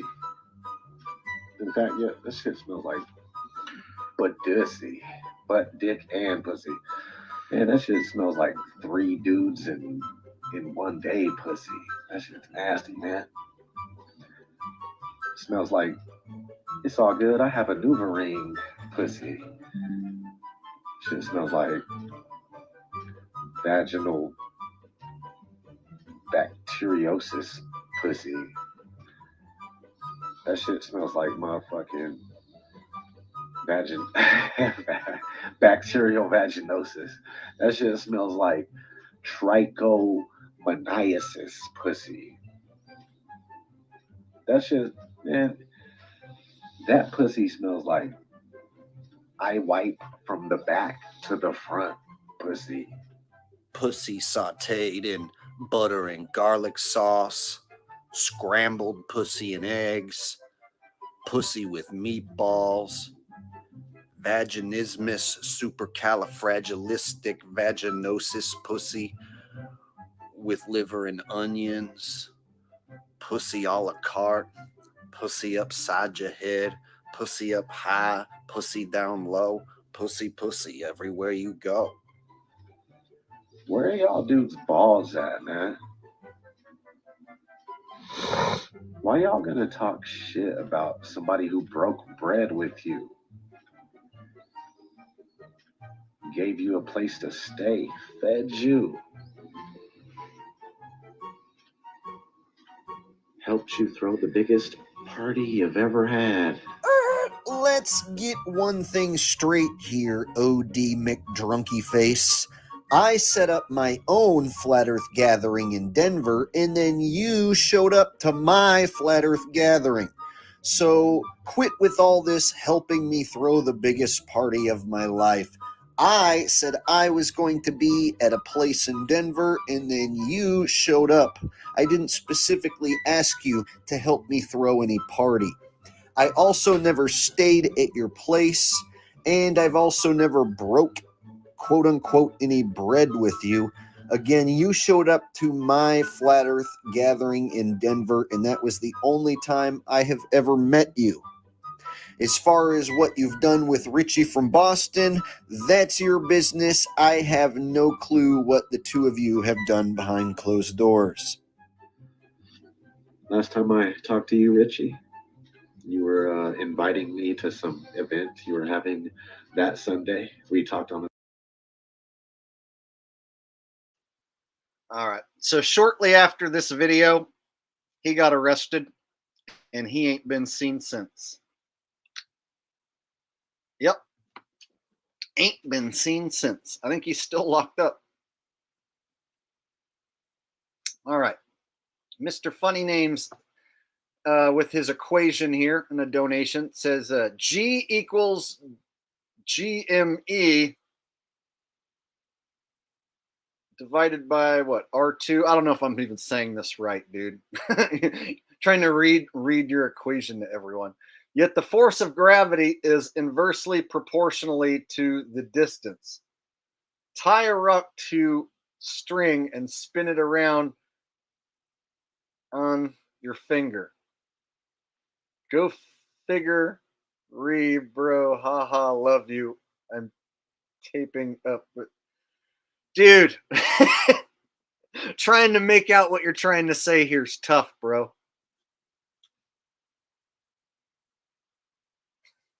But thank you for the donation, Mr. Funny Names. I'll take your word for it. All right.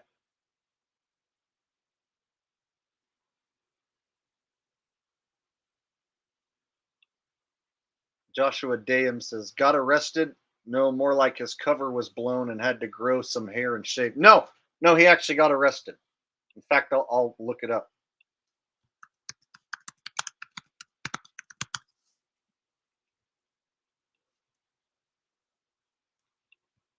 And I want to show you guys, he was seeing some person that looks a certain way.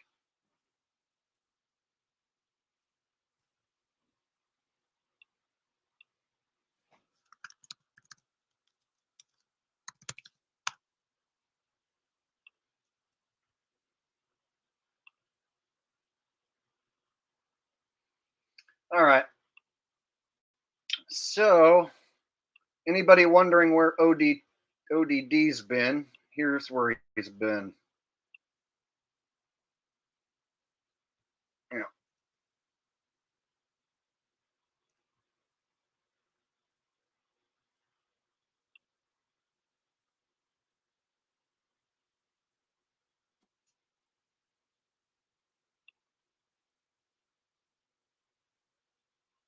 Yeah.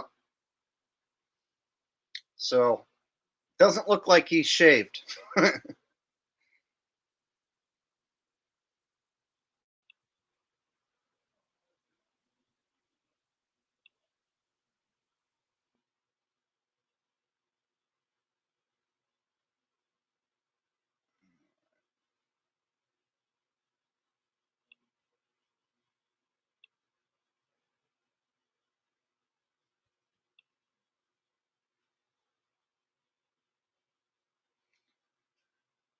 Oh, wait.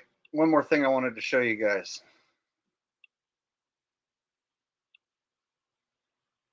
You guys can tell me what you think. I'm not going to say anything, but I'll let you guys say what you think.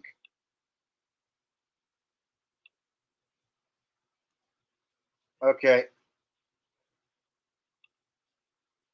I mean, am I the only one that notices something?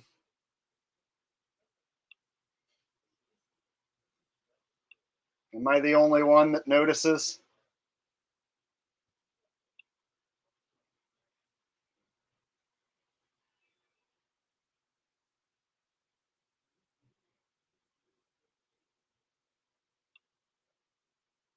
Here's your one eye symbol, right? Got to do this. What's the point of taking this picture? Got to get the one eye in there.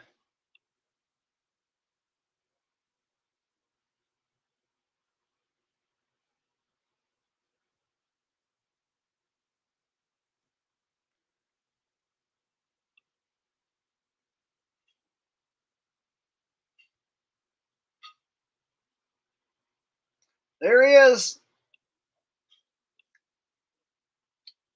Part of the Where Are They Now files. And you know, I remember the shit that I had to take when I called these people out as shills. When you call someone out as a shill and they've got 300,000 subscribers, the backlash is immense. It's your ego. You're only saying he's a shill because you're jealous that his channel's bigger than yours. You're just jealous he gets more views than you. You're just jealous that his videos are better. You're just jealous. It's ego. Nah, nah, nah. And now all these years later, I'm totally vindicated. Totally vindicated. I'm like, dude, told you he was a shill. Look what I've been up to the last bunch of years. And look what he's been up to the last bunch of years. Huh, I told you. Told you. You guys, you have no idea. The amount of shit that you eat when you tell the world Eric Dubé's a shill and ODD's a shill. Oh my God. They had hundreds of thousands of subs, and I was like, these guys are shills. I'm just being honest. People came out of the woodworks to bash me. I was losing 5,000 subscribers, in a week. Like, holy fuck. Because I called these guys out for what they are. And then all these years later, to see like, oh, I told you. See? He was working with David Weiss, and then he went against me, and he was all high out of his mind, and then he got arrested again. And then we can go look at the photos where he's dating that person and doing his one eye symbolism. And come on.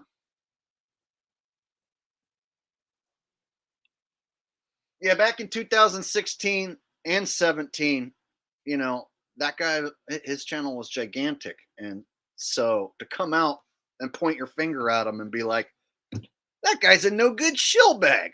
Looks like he's working with police to get his sentence reduced is what he's doing. Looks like he screwed that plan up.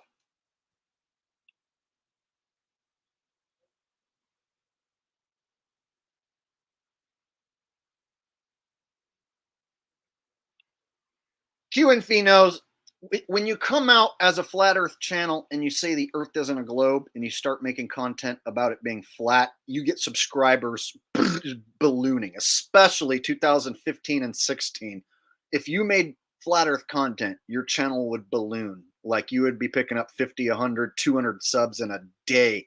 Like there was a point where I was getting 100,000 views or more on my flat earth versus videos. There was a point where I was getting more views than Eric Dubé with less subscribers. And so the day when I said the sun doesn't go in a circle over the AE map, holy shit, I lost so many subs. So many people turned on me, stabbed me in the back, shit talked me. A lot of people have who left me never did come back. Some have come back since to admit that I was right. But holy shit, I lost so many people. So pointing out shills in the flat earth can cause you to lose a shitload of subs, shitload of views, and a shitload of money. But it had to be done. It was the truth.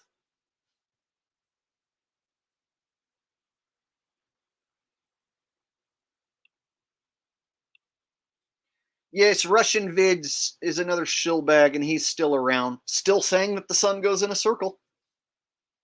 Still pushing Eric Dubé 2015 crap.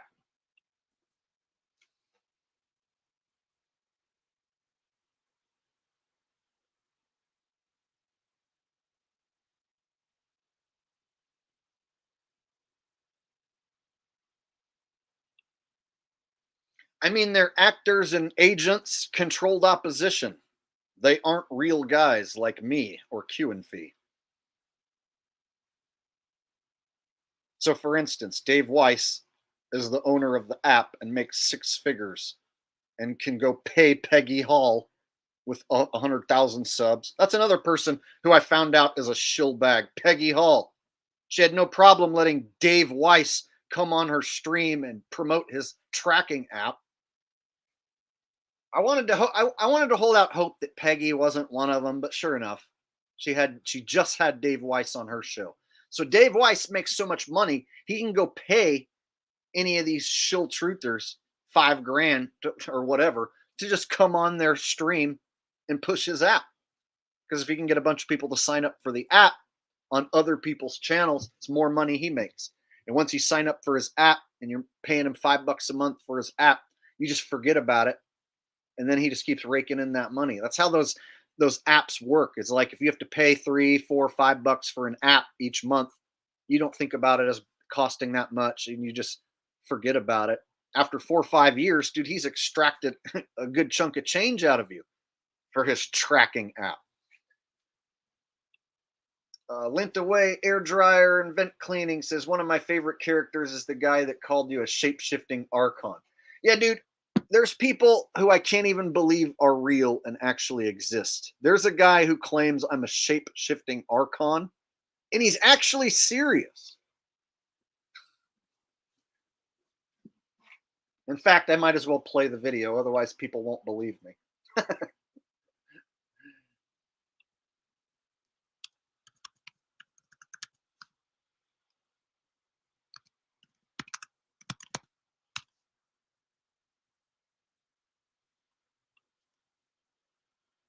Okay. So here's one where this guy claims that I am also playing a double role as Nick Johnson. And I'm also playing a double role as this other dude here.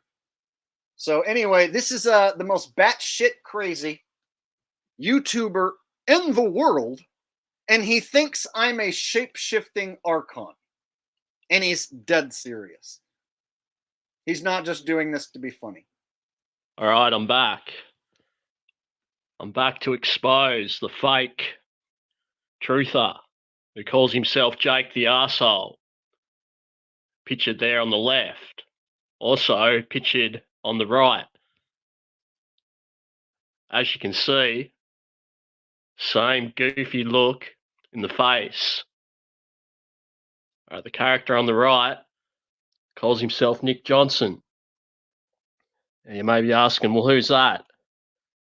Because Jake swore, black and blue, that he wasn't playing any other roles after I exposed him as multiple characters. And he's still running his mouth. So this is Nick Johnson here. As you can see, an identical setup to Jake in terms of the way the channel's laid out. And another store. You must be bringing in some good money there, Jake. No wonder you run your mouth so hard after I exposed you. All right, now have a listen to this. Face like you're in Baltimore, bitch. There is no denying you're here when you pull off and make the short trek from the highway into the center of it all. Baltimore has All right, and if you have a look at the posts, look how he writes. All right, it's obviously Jake playing the role of Nick Johnson.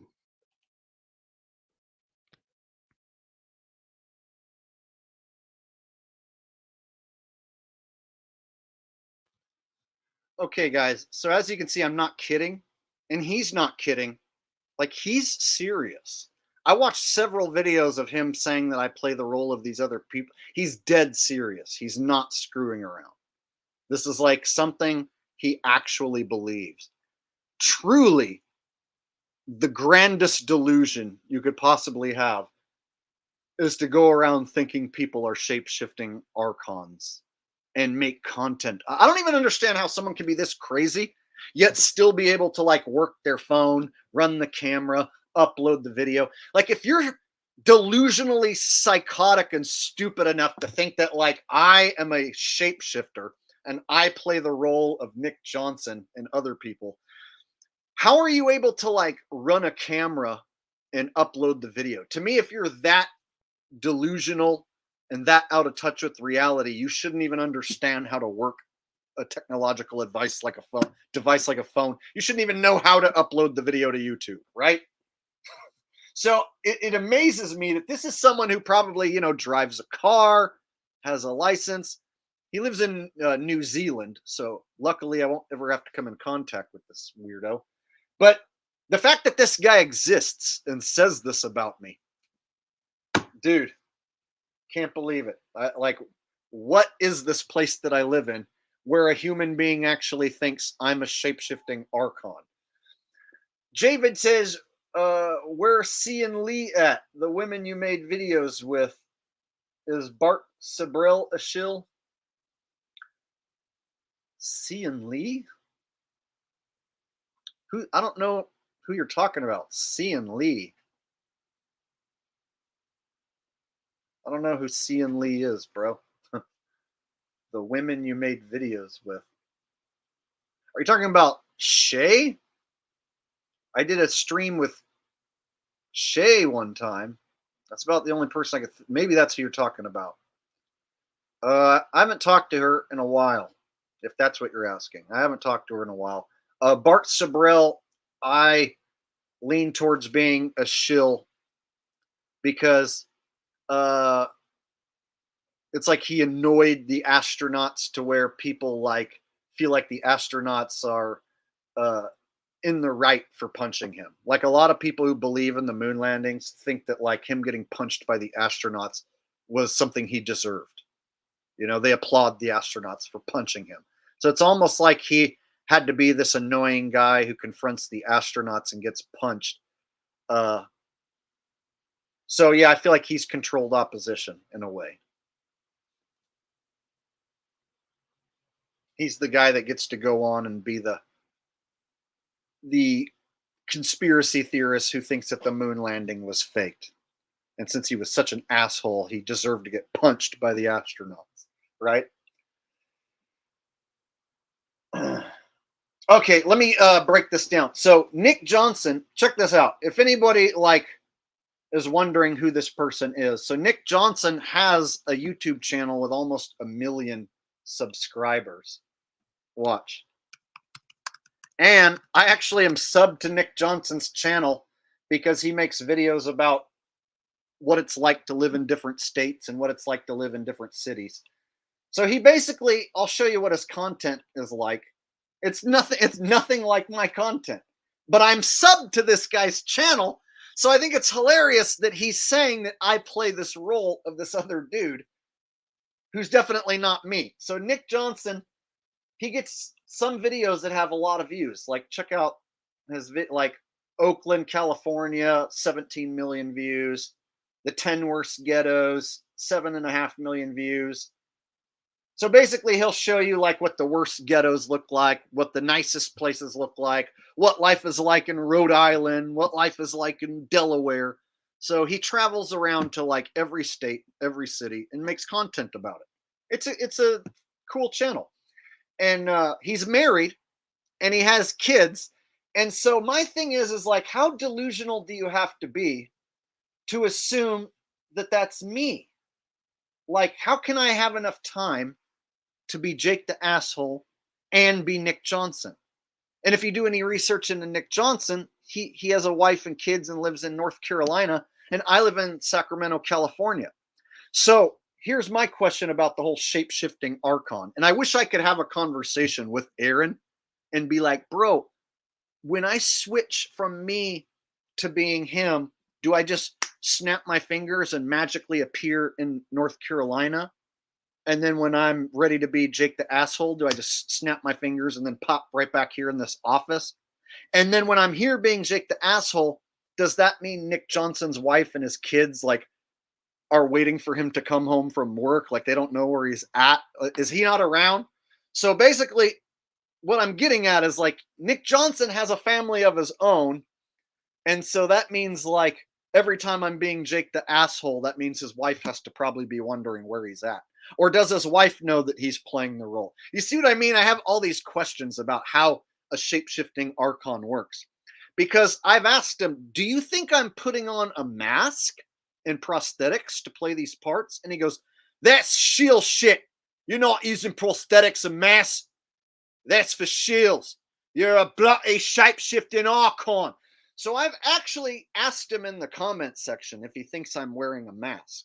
And he says that's shill shit. I physically morph into these other people. Apparently, I'm a actual shapeshifter. And so that opens up all these questions in my mind, like, so I can just snap my finger and I can turn into Nick, and now I'm Nick, and I have a wife and kid and a house in North Carolina. And then it's like, oh shit, I need to go be Jake the Asshole for a while and make some Jake the Asshole content. I need to do a live stream. So then I pop over here to California in Sacramento, and like then Nick Johnson's wife's like, where's Nick? And the kids are like, where's Daddy? It's like, do they know that he's being Jake the Asshole as well? I don't know. Now, if that wasn't crazy enough, he also says I play the role of another guy. Let me go back and show you. So I'm not only Nick Johnson, I'm also this other dude. I forget his name, but he'll tell you. I've got another role here that Jake the Arsehole is playing. Jason Gould. From this channel here.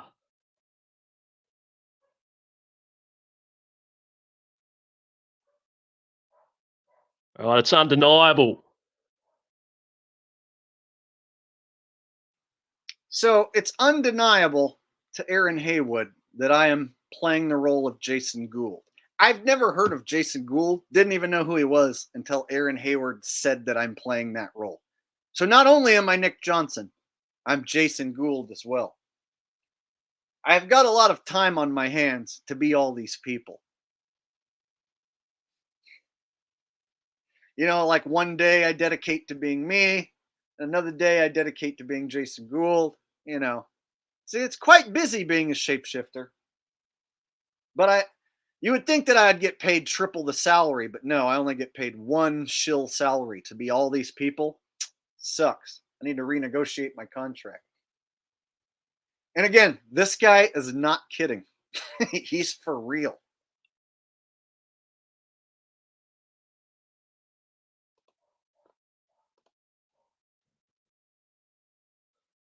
So I had this loser here, Fearless TV,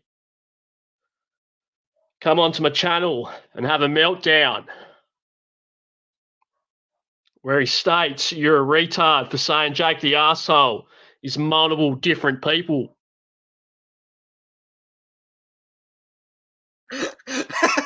So because I have talked about this guy in a stream before, some of my subscribers have gone to his channel and told him how ridiculous he is for saying that I play the role of these multiple people.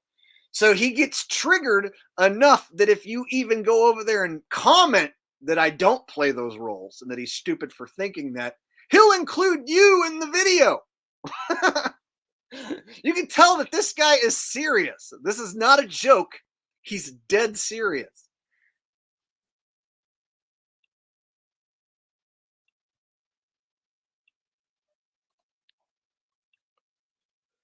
Is that right, Fearless?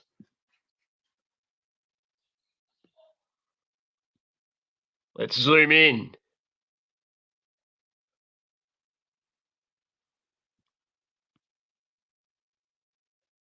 All right, I'm getting under their skin. So if you go over to Jake's channel and have a look in the comment sections, you'll be able to see who the shills are that Jake has unintentionally outed over the last few days. Like I said, you can have a good laugh, but eventually the chicken's going to come home to roost. I can have a good laugh, but eventually the chicken's going to come home to roost. All right, you heard it, guys.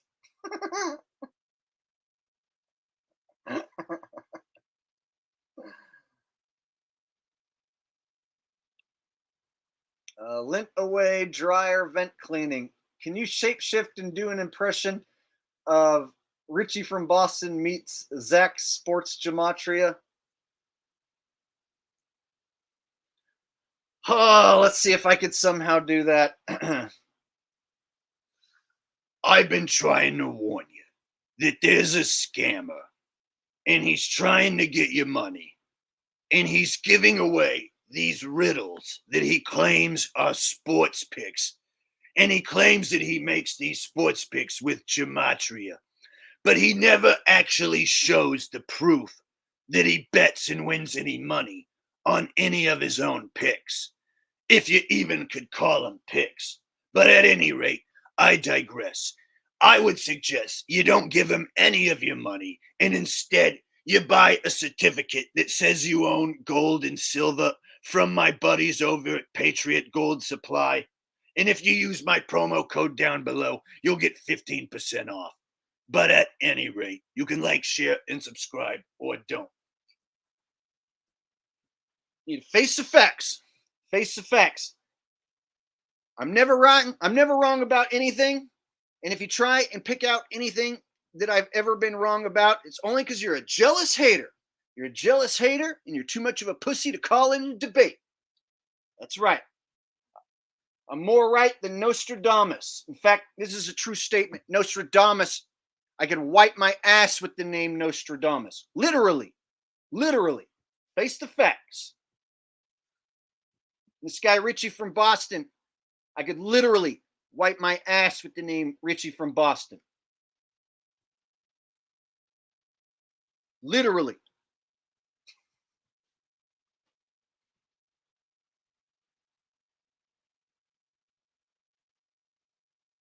Of course, everyone knows Richie from Boston equals 66.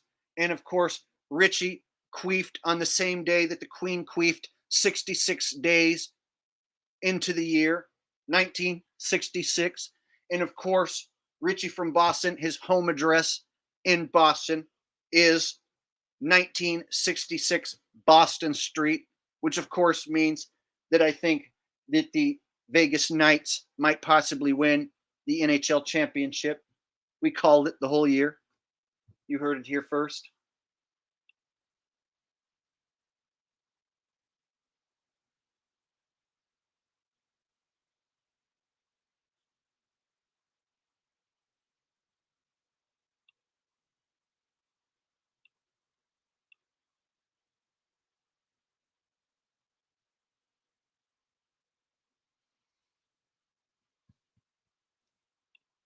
All right. I got one more.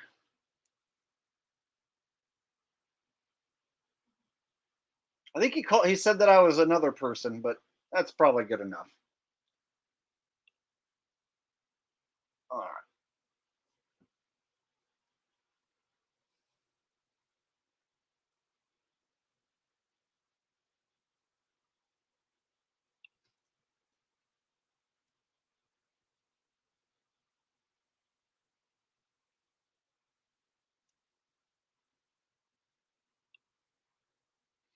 Joe Mark says, Jake, challenge these alleged doppelgangers to a live on air impressions competition. Let the real Jake stand up as the winner. I would like to see Richie from Boston watch a video of me doing an impression of him and me see his reaction to him watching me do an impression of him. That's what I want to see. I want to see video of Richie watching a video of me doing an impression of him and see his genuine reaction.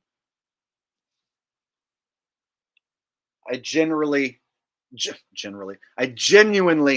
want to know what Richie thinks of my impression of him.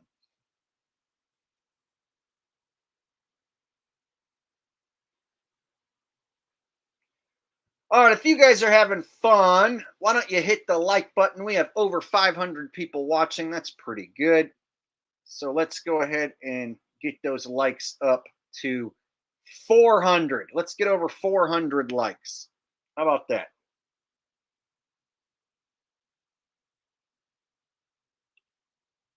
$400 likes.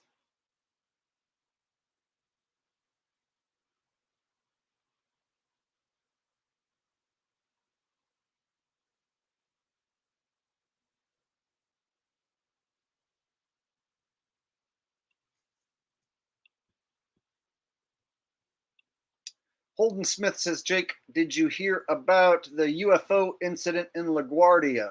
I might have, but I don't think I watched any mainstream news or anything about it. So let me see if I could just pull it up, see if there's a mainstream news article or a video, and then we'll just watch it and break it down.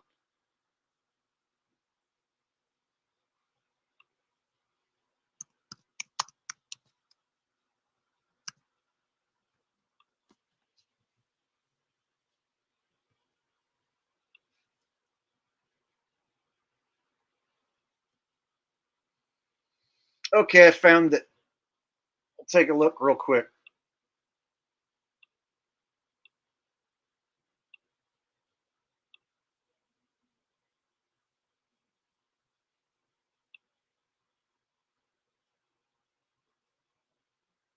So the lie detector.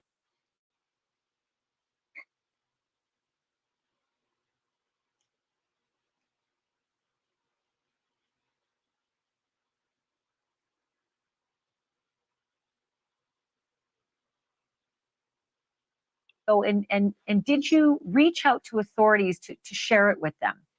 Thank you for having me. And when I realized that I had something like this on the video, the first thing I did was I emailed the FAA to let them know what I saw and maybe it was a safety hazard. I reached out to them. Unfortunately, I haven't heard back from them. They didn't acknowledge my email. And then I sent it to Enigma Labs and the National UFO Database.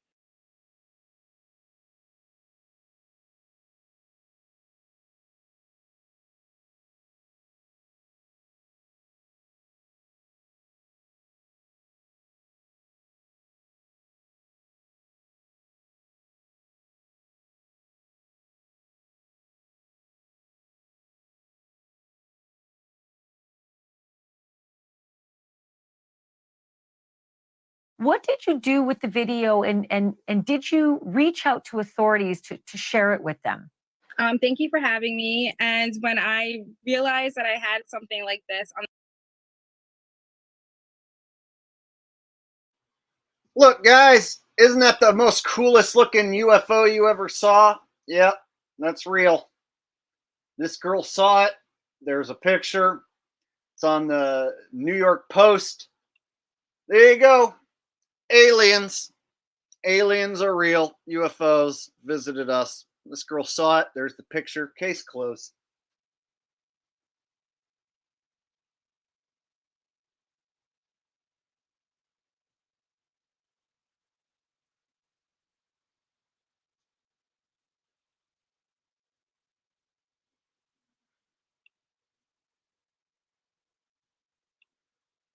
Holden says News Nation did a longer video. Okay, I found it.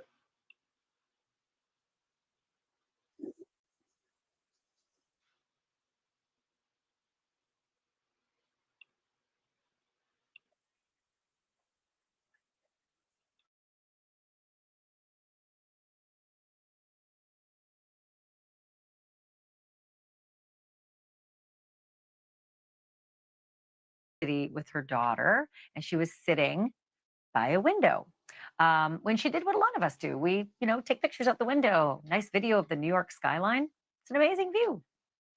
But what Michelle did not expect to see was a cylinder-shaped object zipping across her line of sight near LaGuardia Airport. Was it a bug inside the plane, maybe? Well, she played the video back to look, and no, it was not a bug. Whatever it was definitely outside the plane, and it was flying on its own, and it was really, really fast. Michelle Reyes joins me now exclusively, and I want to welcome back Ben Hansen from UFO Witness on Discovery Plus as well. Michelle, thank you so much for being here. First of all, wow, that was pretty alarming stuff. What did you do with the video, and did you reach out to authorities to share it with them? Thank you for having me. And when I realized that I had something like this on the video, the first thing I did was I emailed the FAA to let them know what I saw and maybe it was a safety hazard.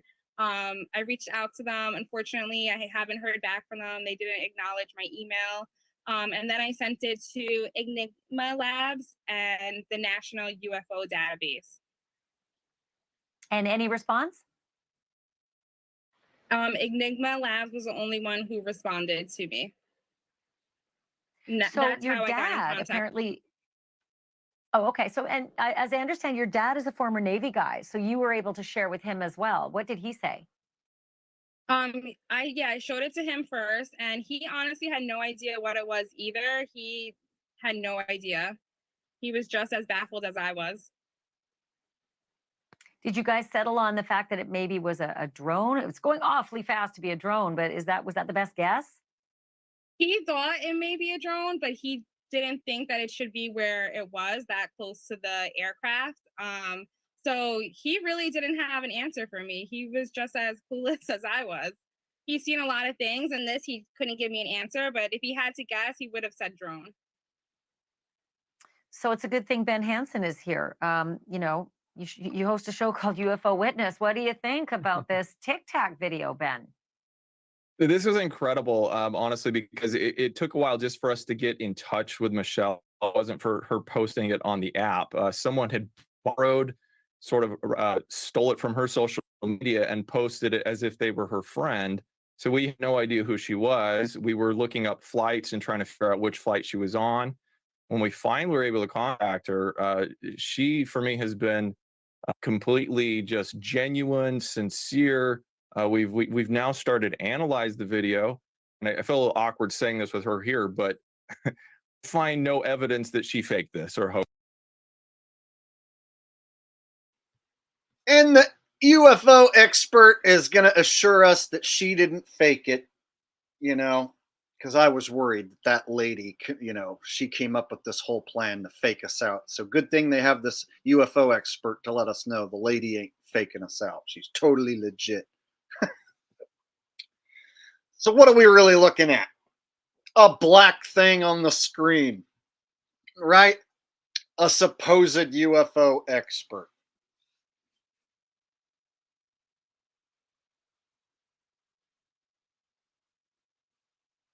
You would think that there's been, thousands and thousands of UFO sightings over just the last few years, probably. But, this one's important enough to do a whole newscast on and have the UFO expert guy analyze it and stuff. Because this is one of the real ones, man. It's not like one of those fake ones. This one's a legit UFO sighting.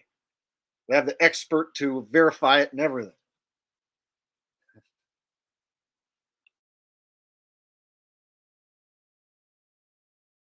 Hoaxed it. I didn't from the beginning, but we had to run it through, the proper, data analysis, and it's there. It's very clear, which is unusual. So to me, I feel as though this is probably something not terribly far in the distance, but there's problems with the theory of it being something as simple as an insect, which I would suspect this was happening, on the ground. We're talking 200 plus miles an hour at this point. Her jet is, so it passes in about a seventh of a second, and it's present in 5 frames of the video. So there's a lot we can dive into with this, but we're shiny giant, really fast insect. It definitely doesn't look like an insect. It certainly looks like the Tic Tacs that we've seen in other naval videos as well. And Michelle, did you say there was someone else maybe on that flight who you later were able to determine saw this as well? Yes, I had posted the video onto my social media, and one of the other moms on the flight, she said that she had noticed it when she was in the air too. So I wasn't the only one who saw it. So it was kind of, a little more nerve-wracking that someone else also saw what I saw. Well, I hope the authorities are watching tonight, and I'm sorry to say, that you didn't get the attention that you should have when you alerted them. Guys, I think I figured it out. It was a piece of the space station. It fell off, flew by, and then it went down and crashed into that Florida guy's house. See? Huh? There we go. Case closed. Piece of the space station. Works for me. I mean, look at this thing. Ugh. Doesn't this thing just look evil to you? Look at this. Ugh.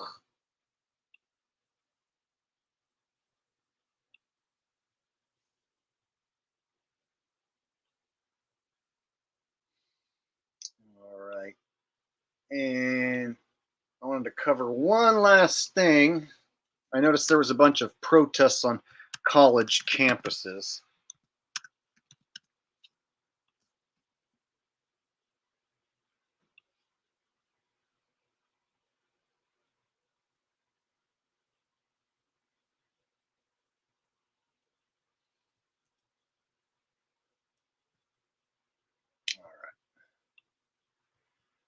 So, college campuses across the United States, they're having these anti-war protests.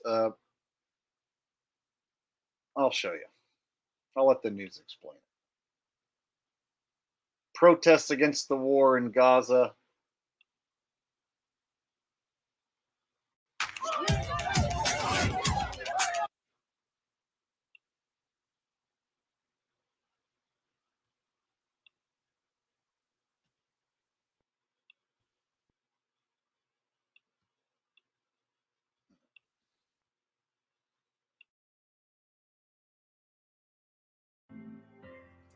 Student protesters clashed with police again on Saturday, with more than 200 people arrested across 4 universities, including George Washington, Arizona State, Northeastern, and Indiana University, as schools move to break up the encampments built by students and professors over the past 2 weeks in protest of the war in Gaza. The ongoing demonstrations and the responses by college administrators have stirred debate about the line between free speech for the protesters and open harassment of Jewish students. NBC's George Solis has our Sunday focus.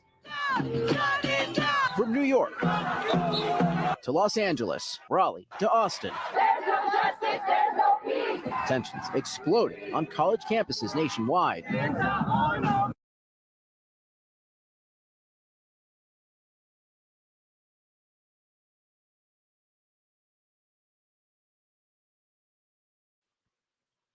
All right, super chat from Javid says sorry, meant Shaylin. Yeah, that's who I figured you meant. Yeah, I haven't talked to her in a while,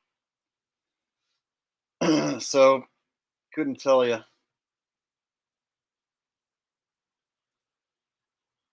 And then I've heard that going over to Mexico to get dental work and stuff done is a lot cheaper than here in the United States. But I personally haven't been down to do that, so I couldn't tell you for sure. But I have heard that people like to go down to Mexico and get dental work done for a fraction of the cost, and that they do good work. So, but I haven't personally been I haven't been to Mexico in so many years. The last time I went to Mexico, it was still okay to like travel over the border without having a passport.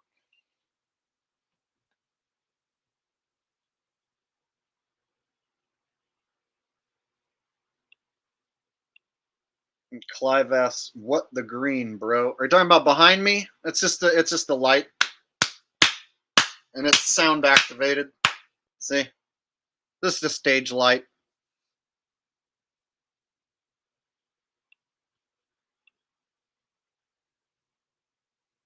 Okay, so let me get back on topic here. So it says that these college protests are erupting across the country.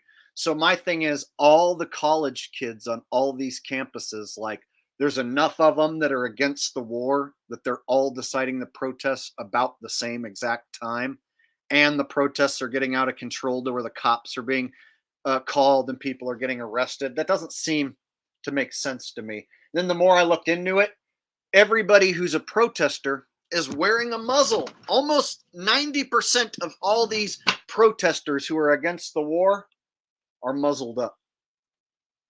And I keep one for to use as a prop whenever I'm explaining myself.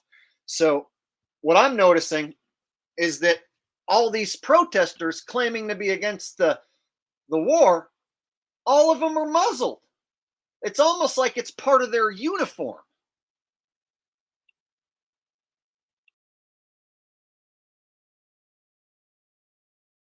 The movement's never been bigger than it is right now, not only at the University of Michigan, but across the country. Students protesting Israel's bombardment of Gaza say they have a moral duty to speak out. We're paying a lot of tuition to be here. We want to know where our money is going. We want to know where the investments are going. But for some Jewish students, these demonstrations have them fearing for their safety. As a Jew, I no longer feel welcome on campus. Reports of anti-Semitism and Islamophobia have skyrocketed in the aftermath of the October 7th Hamas terror attack, with the Anti-Defamation League and Center for American Islamic Relations each reporting record-high complaints. FBI Director Chris Wray told Lester Holt the agency is monitoring all threats. Demonstrations themselves are not something that we, the FBI, get involved in, but when violence ensues, that's when we get concerned with it. Another flashpoint in the demonstrations, the presence of police. Hundreds arrested at Columbia and NYU. Officers in riot gear seen going toe-to-toe with groups at George Washington University, Northeastern, and Emory. At the University of Southern California, more than 90 protesters were arrested after clashing with riot police, leaving school officials to cancel their main commencement ceremony, the move denying. So, like I said, I noticed the majority of the protesters are wearing muzzles. And so they're against war, but it's like they're all afraid of the boogeyman disease. So they all decide to wear these muzzles. And the fact that it's happening on college campuses, but they don't take these protests anywhere else. So like what? Only college kids care enough? So here's the deal. College campuses are a perfect place to stage controlled protests. Government-run institution centers, right? A college is where you get your higher education, your higher form of brainwashing, right? If you want to move on and really pay an exorbitant amount for the highest level of brainwashing and indoctrination, that's when you go to college. So, being there's a lot of government money being pumped into colleges, right? The government and college goes hand to hand. It makes perfect sense they can use the colleges as staging areas for these controlled protests. Because if they were real protests, they wouldn't just be at colleges. It wouldn't just be college students. But college campuses are basically like a super liberal hub. Let's face it, college campuses are super liberal, right?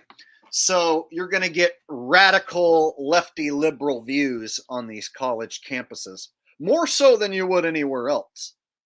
And they'll make it out like, oh, well, this is real life. This is how kids really feel on these college campuses. Whereas I would argue you could easily have actors, provocateurs, agents set up and be the leaders of these controlled protests. And then you can get useful idiots involved. So you can get students to actually get involved who are real students. But the majority of it is controlled by actors and agents who are the ones who will get arrested on camera. So they'll even go as far as to look like they're getting arrested.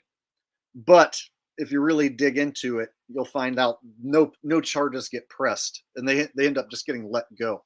So just because you'll see these people get arrested on camera doesn't necessarily mean that the cops actually took them to jail. So this is all for the cameras as well, in my opinion. And they probably turn right around and let these people go off camera. You know what I mean? If they take them to the police station, then they just turn around and let them go and don't charge them. So you can have these agents and provocateurs create chaos and appear to be getting arrested, and the whole thing just be staged and fake. And so the fact that it's only happening on college campuses and college campuses across America and not happening, at like a random street corner or whatever. These people aren't getting together at a random Starbucks, right? or Walmart parking lot. No, it's these college campuses. So I would say college campuses are a perfect staging area for a controlled protest. And college kids are easily manipulated into falling for this. So you can easily manipulate 50, 100 college kids to like rally around this controlled protest and actually think that they're participating in a real protest. So you can have real people thinking they're participating in a real organic event, but it was controlled the whole time by agents and provocateurs. And that's what I see happening here.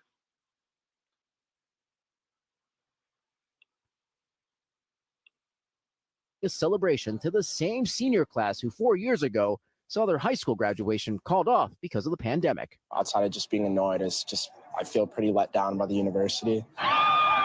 American universities have long played a role in the protest movement. This week marks 54 years since Ohio National Guardsmen shot and killed 4 college students on the campus of Kent State protesting the Vietnam War. But while college students were often united in the past, these demonstrations have been particularly divisive. Emotions raw after the horrific terror attack by Hamas that killed around 1,200 Israelis, more than 100 hostages still unaccounted for. While in Gaza, tens of thousands of civilians are dead through a months-long assault by the Israeli army. This is not just an intellectual argument over a foreign struggle. This is something that connects to the lives and histories of Americans in our own country. College administrators now handling a delicate balancing act, those graduation ceremonies fast approaching. Well, I think what you have right now is a tremendously challenging period for university presidents.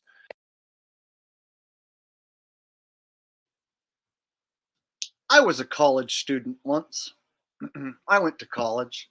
I know what it's like. I went to a junior college that anyone can pay and get into.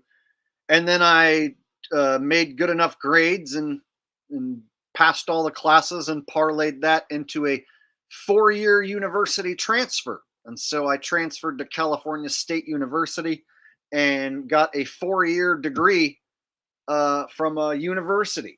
And I don't use the degree, and I consider it to have been a waste of time now, of course. But I have the experience of going through college and graduating and all that. And so my thing is, when I see these kids like supposedly, caring so much and protesting, no real college kid gives a shit, right? No college kid cares about a war overseas that doesn't affect them at all. It would be different if there was like a bunch of Americans dying in a war, or if we perceived that a bunch of Americans were dying in a war or something. You know what I mean? But this, like a war overseas that's mainly fought on a television screen, you don't get to see any real bloodshed or anything. It's just a bunch of shit on TV that you're looking at. For college kids to care so much where they're going to get together and protest as a group and have signs and chants, I just don't buy it. Like when I was in college, I know what I didn't care. You would have had to paid me to care. You get what I'm saying? It was like if I could skip all my classes and you paid me, that would have been the only way to do that. I would have taken part in this back in my college days. You would have had to have paid me, meaning they have to be paying these people to do this. College kids don't care. Girls in college are staring at their phones mostly, and dudes in college are trying to get drunk and laid. So if you look at the college atmosphere as far as like the sororities and frat houses, it's about getting drunk and getting laid, going to the football game.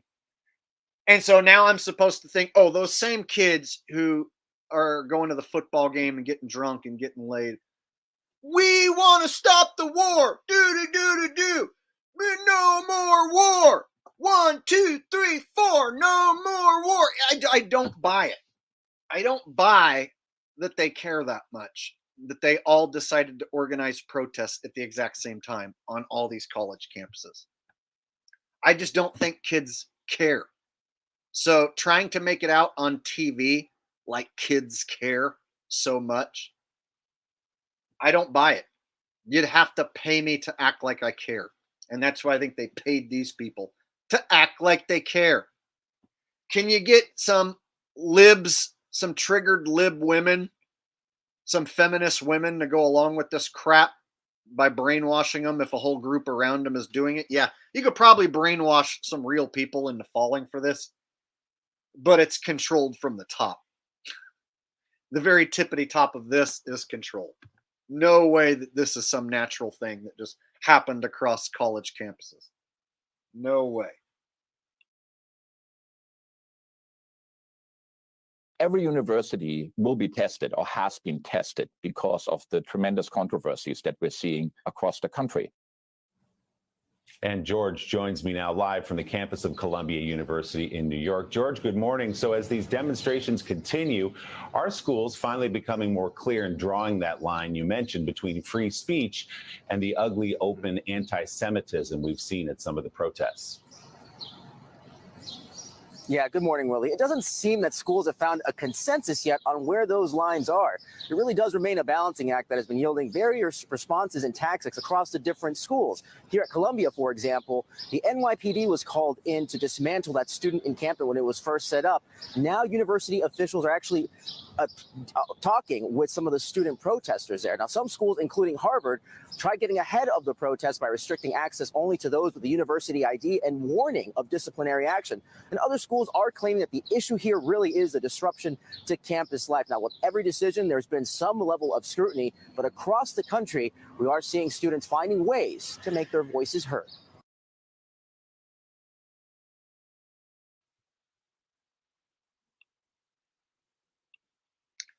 So by having these controlled protests and having there appear to be violence breaking out and cops have to be called to shut it down, it's a problem solution deal where they create this fake problem. All these kids in protests are getting out of hand and it's getting violent and tensions are rising, and then they can come in, of course, with and solve the problem and be the heroes, right? Well, we had to bring in the FBI, we had to bring in the NYPD. We don't usually like to do it, but we had to in this case. So by using schools to stage these events, they can bring in more authority. And it's not just in college campuses. I mean, if you look at high schools, for instance, they run drills, active bang bang pow pow drills, and you have to wonder about the mental toll that that takes on kids.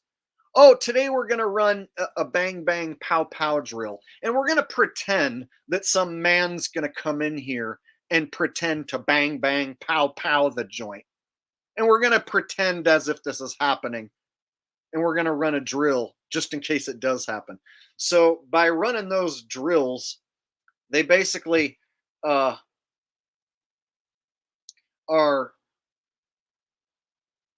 abusing the children. I don't know any other way to put it. I was looking for the right word. It's basically like abuse to the people involved with the drills because you think that it's necessary that you need to run a drill because it might happen. You see?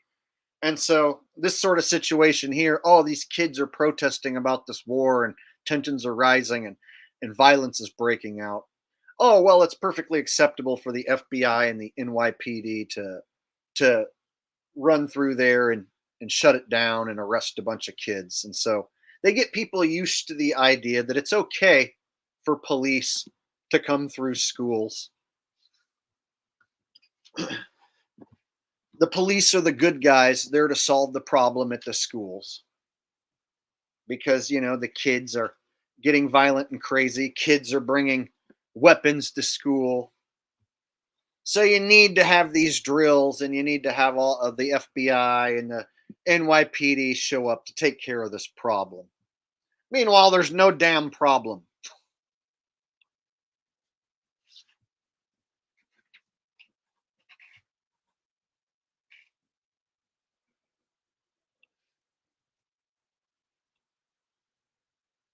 Where there, dude says, what's the angle? Well, I just told you. I pretty much just explained.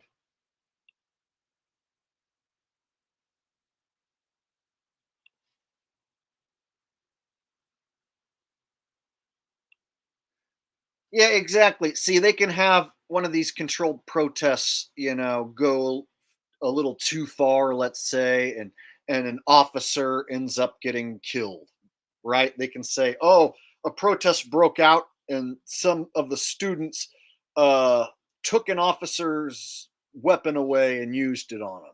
So now we're going to have metal detectors at this school, and all schools should have metal detectors from now on. And every college campus from now on, you have to go through a metal detector to get on campus. And they aren't going to allow visitors anymore unless you've registered. You see, any little thing they can pass is just more control for them, and they can keep you in fear.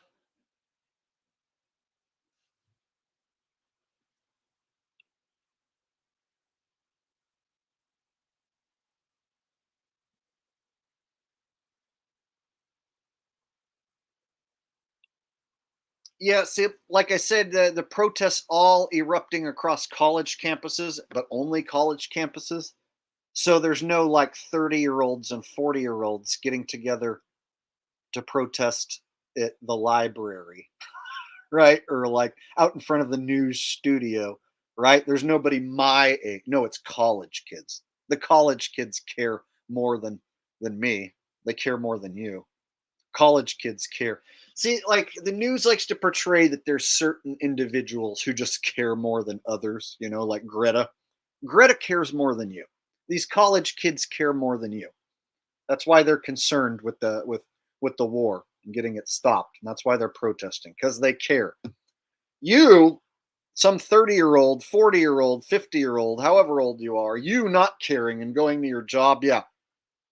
Yeah, see, you don't care about worldly issues like these college kids. These college kids are smart and they care about worldly issues. And that's why they get together on campus all at the same time across the country to protest against the same thing.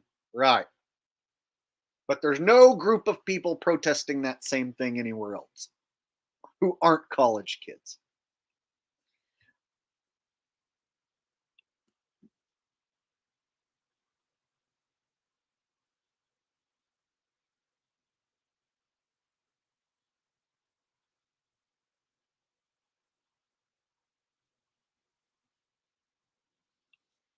I don't know. I don't think I think I'm a Gen X, but I don't know for sure.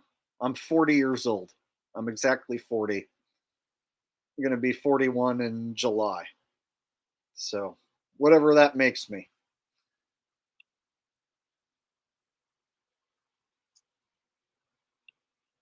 I don't know.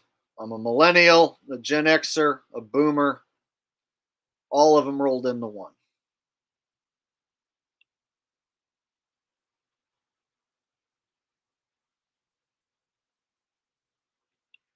I was born in 1983. So I'm glad somebody knows the exact cutoff is 1983. I don't know who makes this shit up, but apparently Frosty knows who makes this shit up and what the rules are.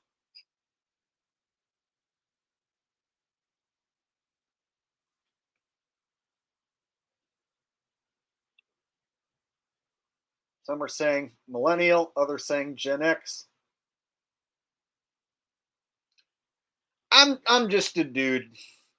Just a dude giving my opinion. And if you take into the fact that I'm a shapeshifter, well, what happens when I shapeshift into Nick Johnson, who's like closer to 50, right? Or that other guy, Anthony Gould, or whatever his name was, Jeff Gould. It depends which person I am to whether or not I'm a millennial or Gen Xer. I can shapeshift from being millennial to Gen Xer to boomer. Just depends.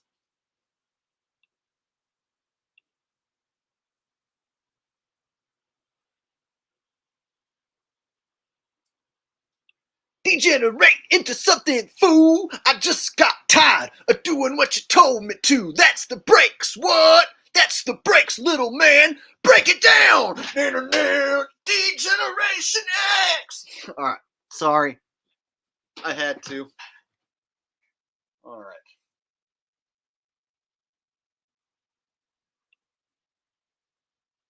The singer for REM. Really? That's the first time anyone has ever said I'm the singer for REM. What's his name? Like Michael Stipe or something?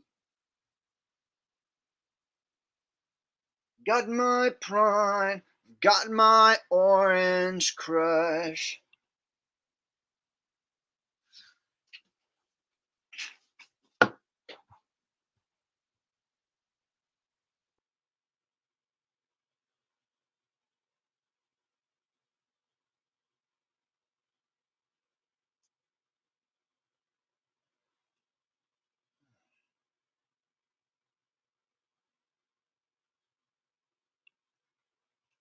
If you believe they put a man on the moon. Right?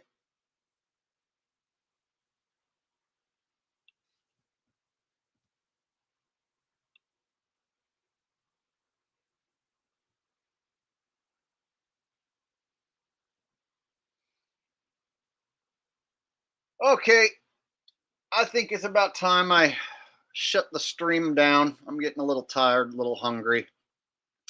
And I pretty much talked about all the stuff that I had planned to talk about. So I guess we'll call this one a successful and fun stream.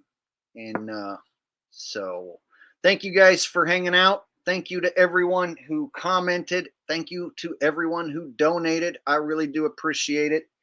And I will try and do a stream sometime this next week. And so I'll see you guys then. And everybody have a good night. Take care. I'll see you next time. Peace.